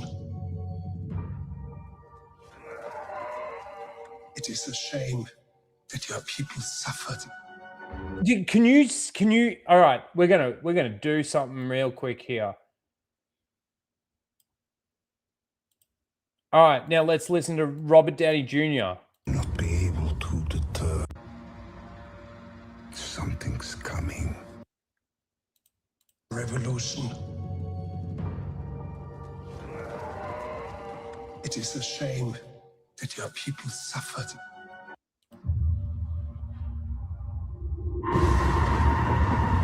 Something we may not be able to deter.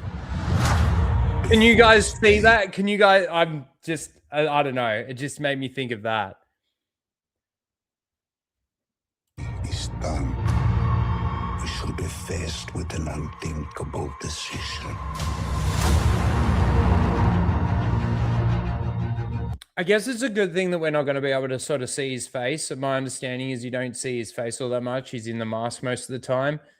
Because could you imagine seeing his face trying to say the word decision like that through his teeth with a little bit of a lisp, with a bit of Russian or something? Decision. Oh God, it's annoying. We gotta watch a whole fucking nearly 3-hour movie or something with him talking like that. Gross. I've fought with many warriors. And how shit does that look? To my time. They were far stronger. And it's this shot here that everybody's talking about. Now, we've got just a screenshot of this shot. Right now, before we do anything, we're actually going to open this into another tab and we're going to look at something really quickly. I can't zoom out any more than that. How tiny are the Fantastic Four? Let's just go back to the original shot. Think about this for a second. This is the thing. He's not, like, the forced perspective, he's not that far away from here. You take him off the steps and you bring him closer, he's fucking tiny. Fucking, he looks, they all look fucking tiny because the forced perspective, it's not that far away. They're closer.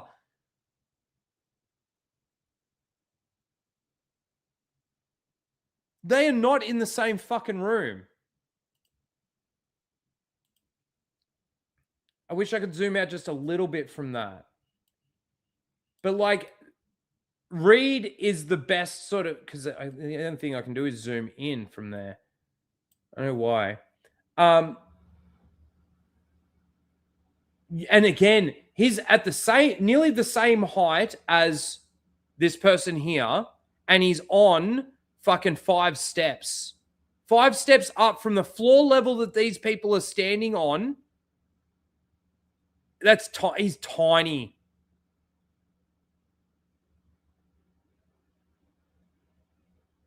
And then you go back to this. Let me just go to the screenshot.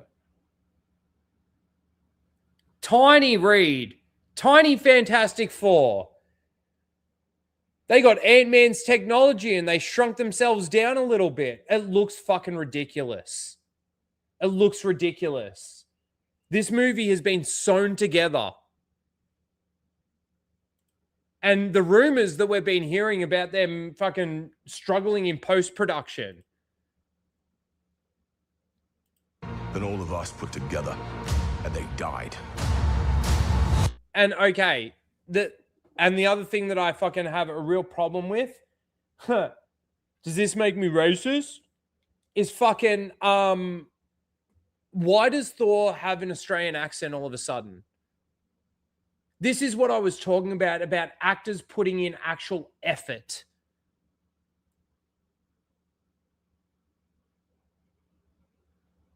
Why does he sound like that? Warriors in my time. They were far stronger than all of us put together, and they died. And they died. I can say it like that too. I could be Thor, and they died. They died facing enemies and threats. Can anybody else hear that, or is it really just me?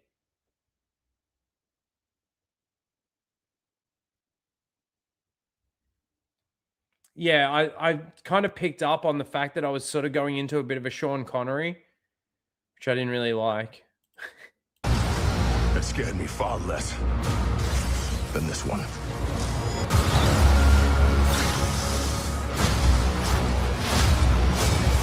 Cyclops looks great. This proves that the leaks are basically real. The whole trailer sort of proves that the leaks are real. Gambit's my favorite character, and I wish that the first time, well, it's not really the first time, yes, Deadpool, Wolverine, but the first time we really get to see him have like a bit of a one-on-one fight with another hero, and it's Shang-Chi.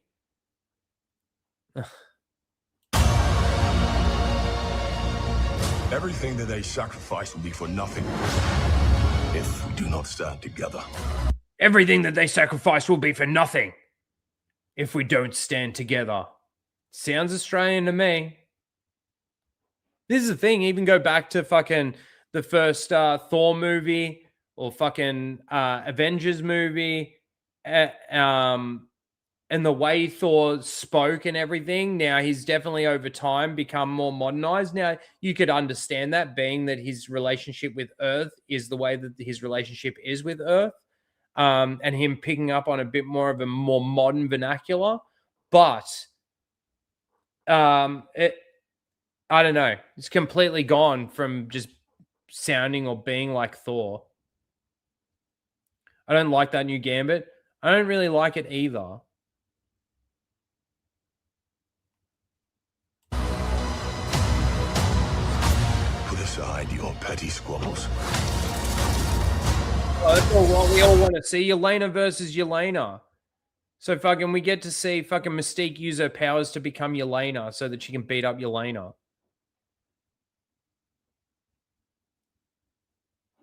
Presume nothing except this. If you return, who will return has brothers and sisters.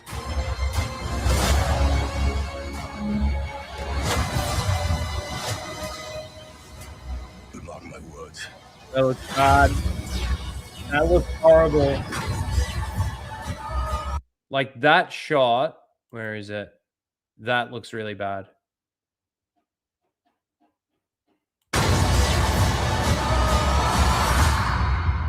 We're going to need a miracle. And that miracle is Steve Rogers with Mjolnir. Which doesn't make any sense, because if Thor, you can't stop him with both weapons, or at least with fucking why am I blanking on the axe's name now? Anyway, if you can't beat him with that, what makes you think that Steve Rogers is going to be able to beat him with Mjolnir? But the other thing too with that is obviously Steve Rogers is the entire reason why all of this is happening, right?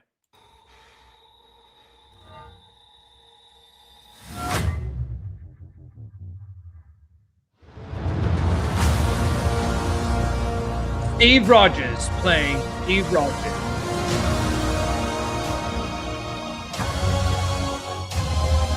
Chris Evans playing Steve Rogers playing Chris Evans as Steve Rogers.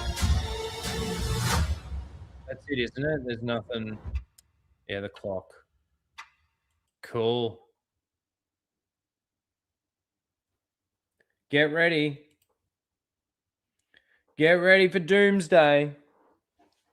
So there was actually a lot of bad with that trailer. And it doesn't surprise me that it seems like a mess. Now, again, I just want to put that in contrast really quickly with the Clayface trailer. Now, despite whether or not you're interested in Clayface, I'm not really that interested in it. That trailer, though, did pique a little bit of interest in me because it just seemed like a normal, good actual story when it comes to in the comic book genre, I guess. But at least with that trailer, you knew what you were getting. You knew what was happening. You knew what the basis of the story sort of is. Whereas, what is this? Dude, Grizzy will come out with a video, I'm sure, with this guy full-on reacting like an absolute maniac to this trailer. It's kind of like almost a bit like the Eric Butts reaction, but like over the top, wah, crazy, as opposed to bawling his eyes out. So, yeah, that's the worst shot out of all of them. Who's that?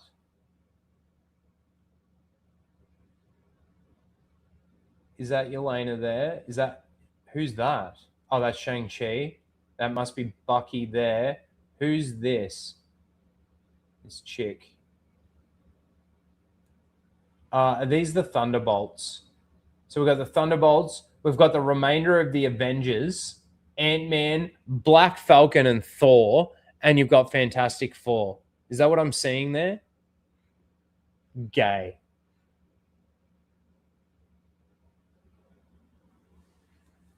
So shit.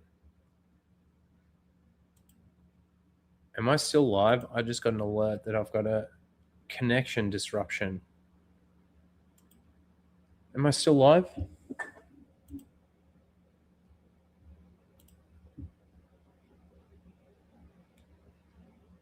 Get ready for more soy. I agree. And this is the thing. This movie is supposed to be sort of wiping out the last couple of phases. It's supposed to be like, oh, just a continuation from Endgame. There's no build up to any of this. There's no, I believe that this is going to be a little bit kind of like the Odyssey when it comes to what it does at the box office, opening weekend, that kind of thing. There's going to be enough. They're going to spend a lot of money on promoting this thing, getting a lot of hype built, especially in that normie audience that used to love the MCU, bringing back people, doing this, doing that, and it'll have a decent opening weekend and fall off a cliff. As opposed to, I think Spider-Man's going to probably do good, have decent legs. Yeah, I agree. Spider-Man does look better. The only thing that I hate in Spider-Man is fucking Hulk. What's his name is Hulk?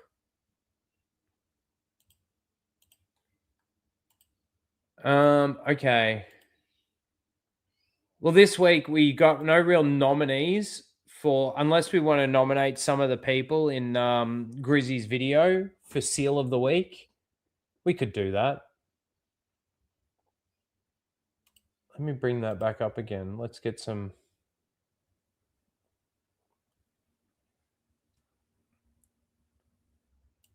Where is it? I accidentally got rid of the tab, but we can still. All right. So what we'll do is Jacob is going to get. Hang on. Let's do it properly.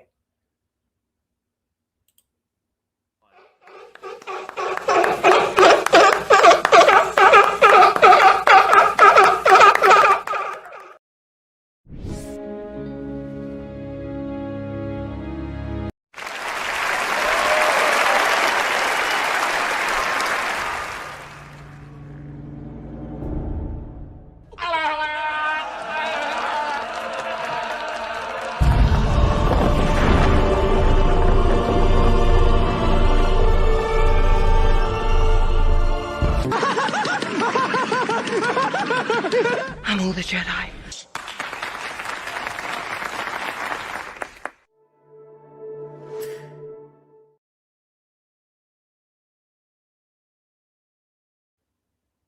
Okay, so I changed it up a little bit.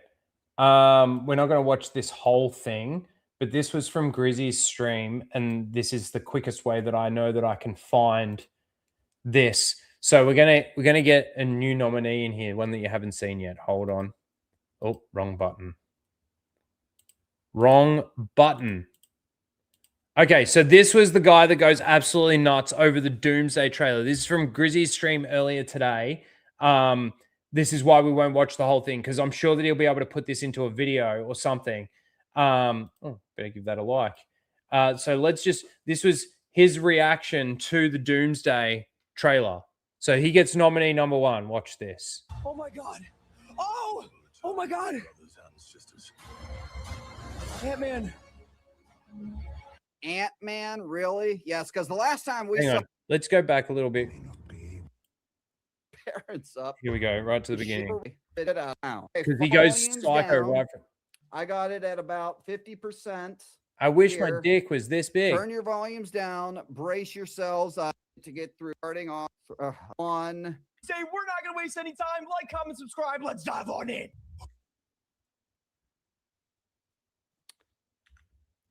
God, 30's already got the. Oh! See, I can't even see what's. Hang on. God, there's the black hole. There's the. Something's coming. Oh, I'm juicing. Oh my God, somebody's talking, you guys. Somebody is speaking in the trailer. I'm juicing. I don't know what that means. Whoa! We've already seen this. What's he yelling at? Before this day is done. Oh!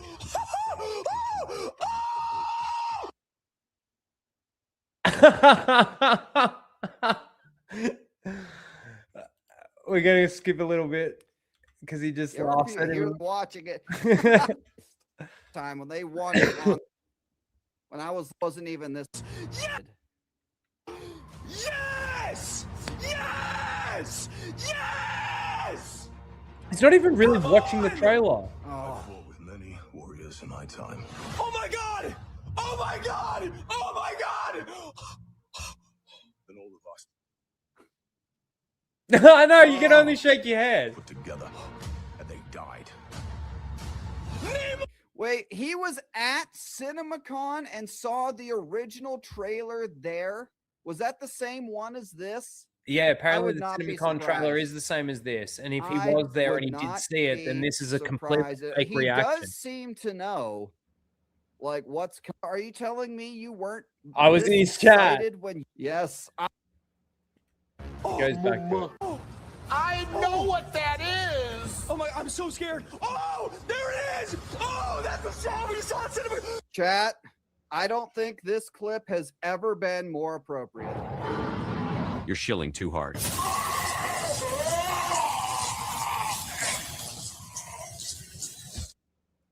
And these people will respond to like comments and stuff, and why do people shill for $1 billion corporation? He goes Correct me psycho if over I'm wrong, chat, Cyclops. but 4 months ago. We won! Oh. Yes! We won! We won! If we do not stand together. Oh! Oh my god, that looks so good.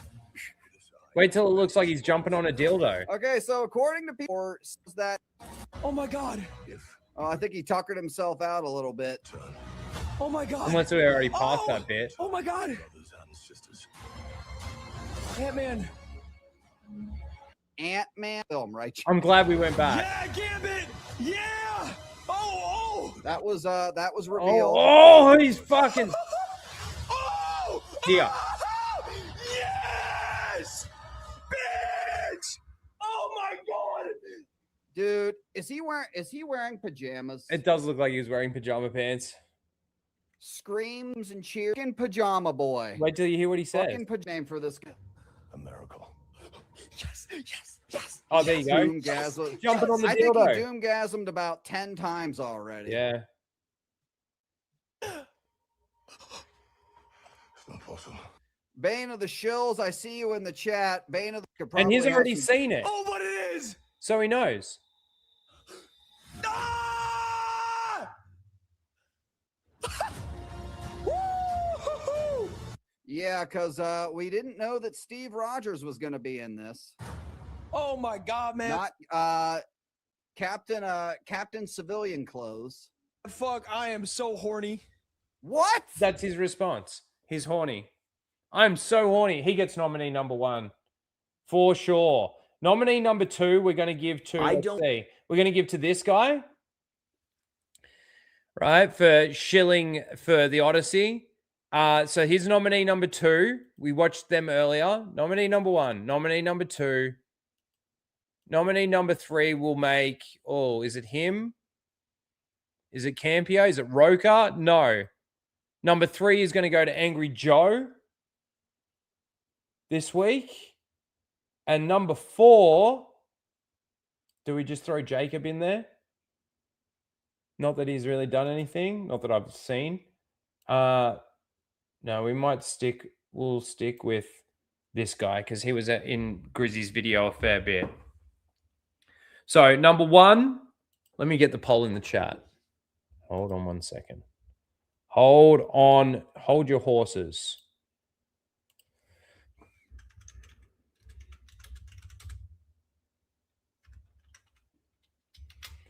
Seal of the week. 1, 2, 3, 4. Start poll. We'll go through them again really quickly. So number 1 was this guy having a nerdgasm that made him horny for watching the Doomsday trailer, which it seems that he's already seen before. Number 2 goes to this guy for shilling for Napito Nwongo and calling us all racists. Number 3 goes to, Angry Joe for the same thing on the Odyssey. And number 4 goes to that guy that we just saw, this guy, him. Get your votes in, ladies and gentlemen. And while you're getting your votes in, we're going to watch some crazy people on Financial Audit. I love these clips. And again, I love how Caleb just fucking destroys some of these people. These people have to have multiple jobs in order to sustain a lifestyle. Some people, not the median American. Not the median American. Some people, yes. American relying on minimum wage. What percent of the American population is relying on federal minimum wage? I don't know. Because you don't know anything. I haven't met anyone who's making the federal minimum wage. It's just knowing facts about a country. But I've met people across all it doesn't regions. matter who you've met, lady. That's not what changes statistics. You need to disconnect from that. Your anecdotal collection of bullshit is not the real world. I love it because, just through talking about people's finances, he's able to pick these fucking people's worlds apart and their worldviews and stupid shit like this. Look, she's going to cry. Isn't. I'm trying to meet people What where they're at. percent do you think makes the federal minimum wage in the United States? What I know percent do you that- think? What percent? No, answer the question, Well, or I am ending this podcast. Answer the question. I don't know. Answer what you think. 30%? It's less than 1%. You know nothing. Well, waitresses make less than that. It's still less. Oh my goodness. Yes, but after tip income, it's less than 1%. You know nothing. You're outraged. You're performative. You're a virtue signaling moron. You have prepared talking points and you know nothing about the real world. That's what I love. And then they get completely shut down. She got nothing to say to that. I thought this would just be a little bit of fun, a little bit different from what we're used to doing here. Is this the same person? Yeah, it is. It is. People buy housing in Japan, but the values never go up. They actually expect to sell it for less because they have incredible zoning where people can build what the people demand, what capitalism demands. I've seen families like torn apart. Oh, don't performative cry. No one gives a fuck or empathize with your fake crying. Family being torn apart is sad, but I'm sorry. If you made the choice to do something illegal, I think that we should repurpose ICE so that instead of tearing families Now, unless there was a cut there, the tears just disappeared. Unless there was a major edit there, the tears just disappeared. apart, their job would be to meet people where they're at and help them get the paperwork they need. So brave. There you go. You won TikTok. You got the Reddit award, but the outcome is the only thing that actually impacts people in the real world, not what you say on TikTok. I don't have TikTok. Not what you say on Reddit. No, you did. People get elected based on what they say. They don't get elected based on outcomes. I care about capitalism because I care about the outcomes. I care about the intrinsic value of communities. That's not how statistics work, lady. Sorry, I respect pronouns. It's hard to remember. You know, that is... Oh, she's a they, them. So he said lady and he's got to apologize for it. It's like the breaking point for me and my parents. Wait, what do I call you? Like, I wanted to call you a lady. What do I call you? Oh, well, you can call me by my name. Okay, Doomsday. Yes. Your parents named you that? My chosen family did. But I do not speak with my parents. You chose. They did not choose. Their decisions have made our relationship what it is today. What did they choose? They chose extremism. Okay, says the blue hair. Got it. I saw another clip that actually goes into that part of the conversation a little bit more. And their extremism is basically that they just don't agree with her politics. Fucking destroys these cunts. This one was crazy. I saw this morning, and this is it this one? It might be this one, but I'm sure everybody out there has met a person that is just that chronic liar, that no matter what story they're telling, they're going to make up bullshit. Even if the story that they're telling is true, they've got to insert some bullshit in there to make it a lie. You know what I mean? And then when they sometimes get caught in the lie, they then have to lie to cover up the lie and the fact that they got caught lying. That's what this kind of person is. So because I was in Austin, I'm like, oh, let me get Tinder again to explore the area with an attractive male. He low-key followed me up to my hotel room. Who? This guy from Tinder. It was like, did you guys see there was a clip going around, it went viral, of this woman that cuts a line. It's like in a shopping center or something. And the woman cuts the line and then backs up and bumps into this dude and then just yells out, oh, he's assaulting me. And everybody that saw it and was watching is like, what are you fucking talking about? Women privilege, ladies and gentlemen, on display for all to see. You met a random guy for Tinder the moment you landed in Austin? No, I did some things by myself. I actually was like going to try to find somebody like, oh, let's go to a nice food spot or something. I've never been here. Okay, so you met? Yes. A man? Yes. Okay. And then he was trying to hook up with me and I was like, no, I'm not like that anymore. And then I low-key kicked him out. This is so interesting. Ladies and gentlemen, have you followed what she just said? Yeah. I want to show you, unfortunately, the modern young woman in grand display. She went around a lot of guys and hooked up. Okay, that's good. She consented to it. They consented to it. Then she flew here in Austin, chose to meet up with a guy. The guy wanted to hook up, and she just made him sound like a creep for coming with her to the hotel and trying to hook up. Well, we were walking around in public, and then I'm like, oh, do you want to walk me? He was just standing there near me at the elevators. I'm like, are you going to walk me up? And he's like, I don't care. And then I was like, I'm just going to go. And he just followed me a bit. And then I was Do you not trying. understand what you just said? You were like, He's in shock because she's so dumb. you wanted him to walk you up and I stuff. didn't. I was What? trying You to just go said- up. You Just are the say modern no. woman.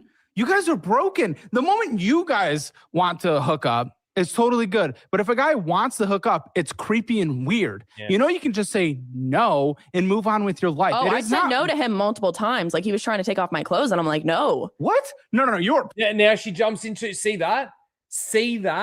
Oh, and he was trying to take off my clothes, and I was saying no. That's assault of the sexual kind. Did you happen to report this to police or anything? pushing the goalpost. She did not say that. Oh, she no, did he not was say in that. my. No, he was in my. No, you said he was trying to. Yeah, he was in my hotel, and like I'm like walking around doing stuff, and he's like trying to take off my clothes. You got him in your hotel. You're not from there. You're taking a man that you've just met on Tinder up to your hotel room, which I don't even know. I don't even know whether or not that's a part of the lie or not either. Who knows what actually fucking happened? Her brain makes facts up as it goes. And I'm like, no. And then eventually I like open up the door. I go, I'm sweaty and I'm tired. Unfortunately, I don't believe that because I'm sweaty and I'm tired. Not you've just been trying to fucking take my clothes off and you're sexually assaulting me. Get the fuck out. I'm sweaty and I'm tired. That's gross, first of all. That you're fucking just announcing to people that you're sweaty and tired. That's what you should have said at the beginning. You're making him sound creepy for being at your hotel when you both walked to your hotel. So unfortunately, based on what you said, I do not believe you. And I know people like you in my own experience and my own friends' experience are just liars when you get called out because you made someone sound like a creep. They weren't a creep. So then you have to make something up to make them sound like a creep. It makes no sense. I don't believe you. Why didn't you say that? You said specifically that he showed up at the hotel. Oh no! I you invited walked him to the to come hotel walk.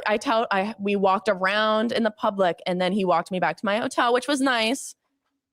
That was a nice part. But then once we went upstairs, he kind of like came into my hotel room without me asking. Okay, first of all, you guys went upstairs. Yeah, because I was trying. You to be guys nice. went upstairs.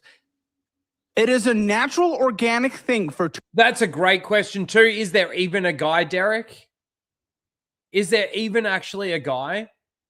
Or is this just another made up story to make men look fucking weird and creepy and disgusting? Because she's such a fucking fembot retard. Two people walking around on a date to go upstairs together, unless you specifically give very intentional and clear not even clues, but just say, okay, thank you, have a good day. And then if he starts to come up, I don't want to do that. He is not a bad person for going through the next natural step of which you have done yourself multiple times. You were not creepy when you did that with, I'm being told, 40 men. That's if the story's even real. Because even when she said the story to begin with, she's like, and I low-key kicked him out. Like, you know, you've got no more facts for the story because the story doesn't exist. So you've just got to cut to the chase. And back in the college days, which I don't even care. I'm not a body count person. I don't give a. I don't believe people like that. I just don't believe the story. I don't believe the premise of the story or anything. What's this one? Well, anyway, so she flipped the script and said I was the one doing that, and then my mom believed her. Who even cares who's asking who for sex with dating? Well, it was more like If she was she like, I was forced pressuring you to, She that's said I was pressuring her into it. Pressuring, dude, making a move isn't pressuring. You people and your buzzwords. You people are insane. You are literally why nobody believes any claims, any assault claims, anything at all. Yeah. You have destroyed it. When a cancellation I attempt. actually might need to watch this actual episode. Because I love seeing Caleb crash out on these people and put them in their place and just tell them how retarded they actually are. Comes against a creator these days, I literally not only stay neutral anymore, but I can't believe anything because of people like you. Yeah. You're batshit insane.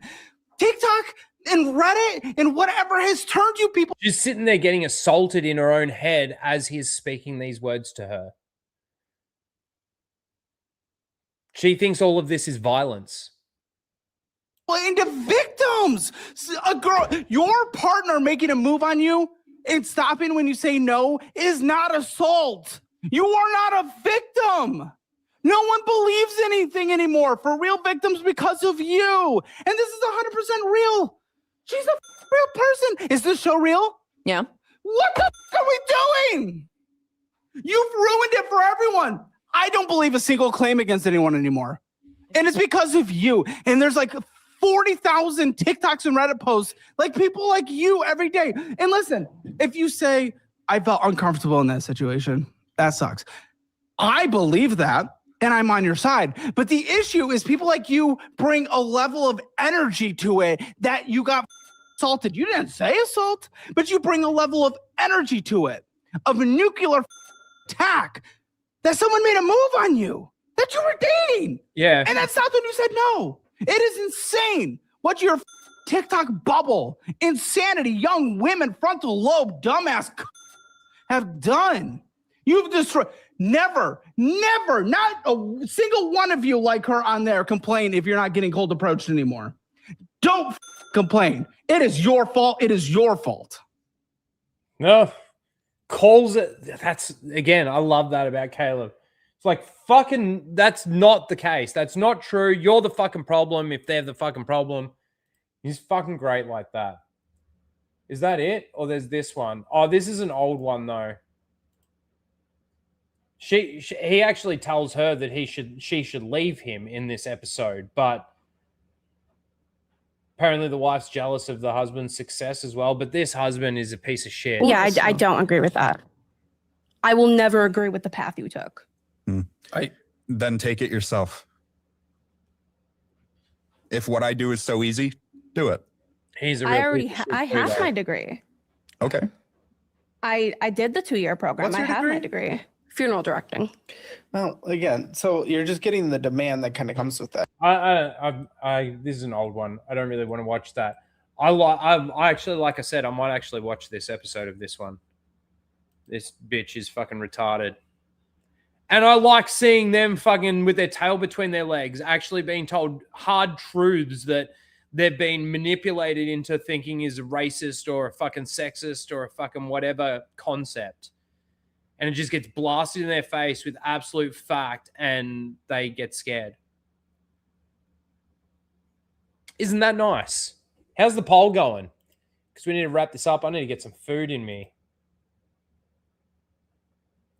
Oh, it's a bit of a blowout, I think. And I think it's pretty obvious, to be honest with you, who got the victory. We're going to end the poll. We got 12 votes. Anybody else interested in voting? I know it was a bit of a weird one this week.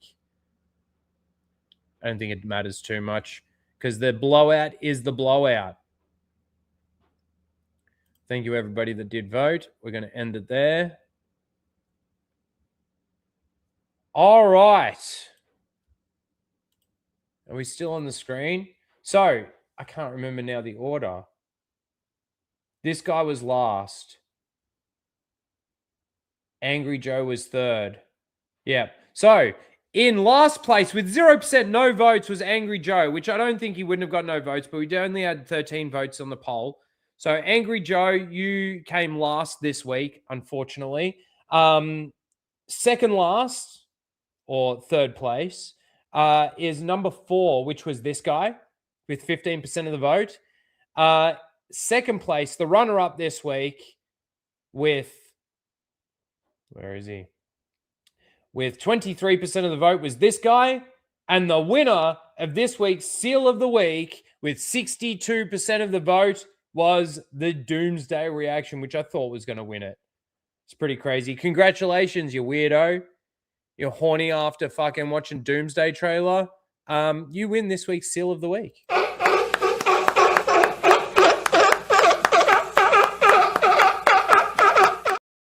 Congrats.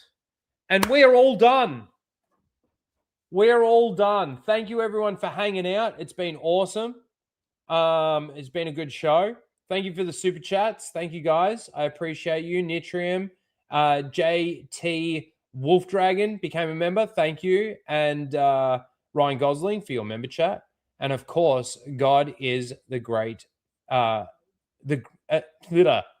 is the great physician. Sorry. Thank you for the super chats.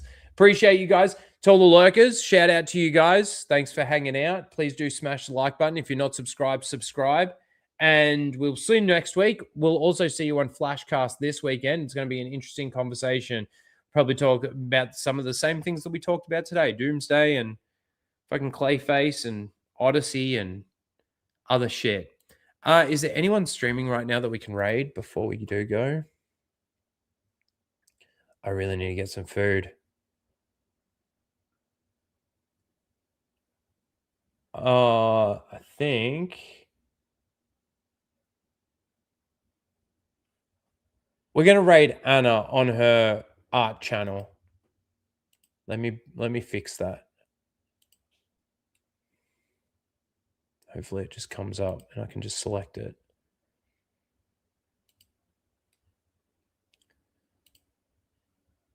Oh, I'm really hungry.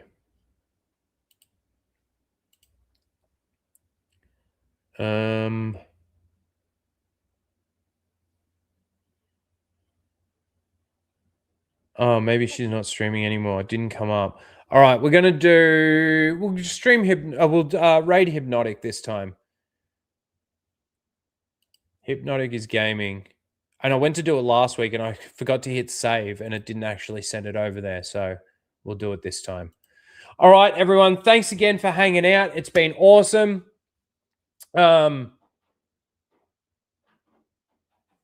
What's NTR? Again, Rhino, NTR is not allowed on YouTube.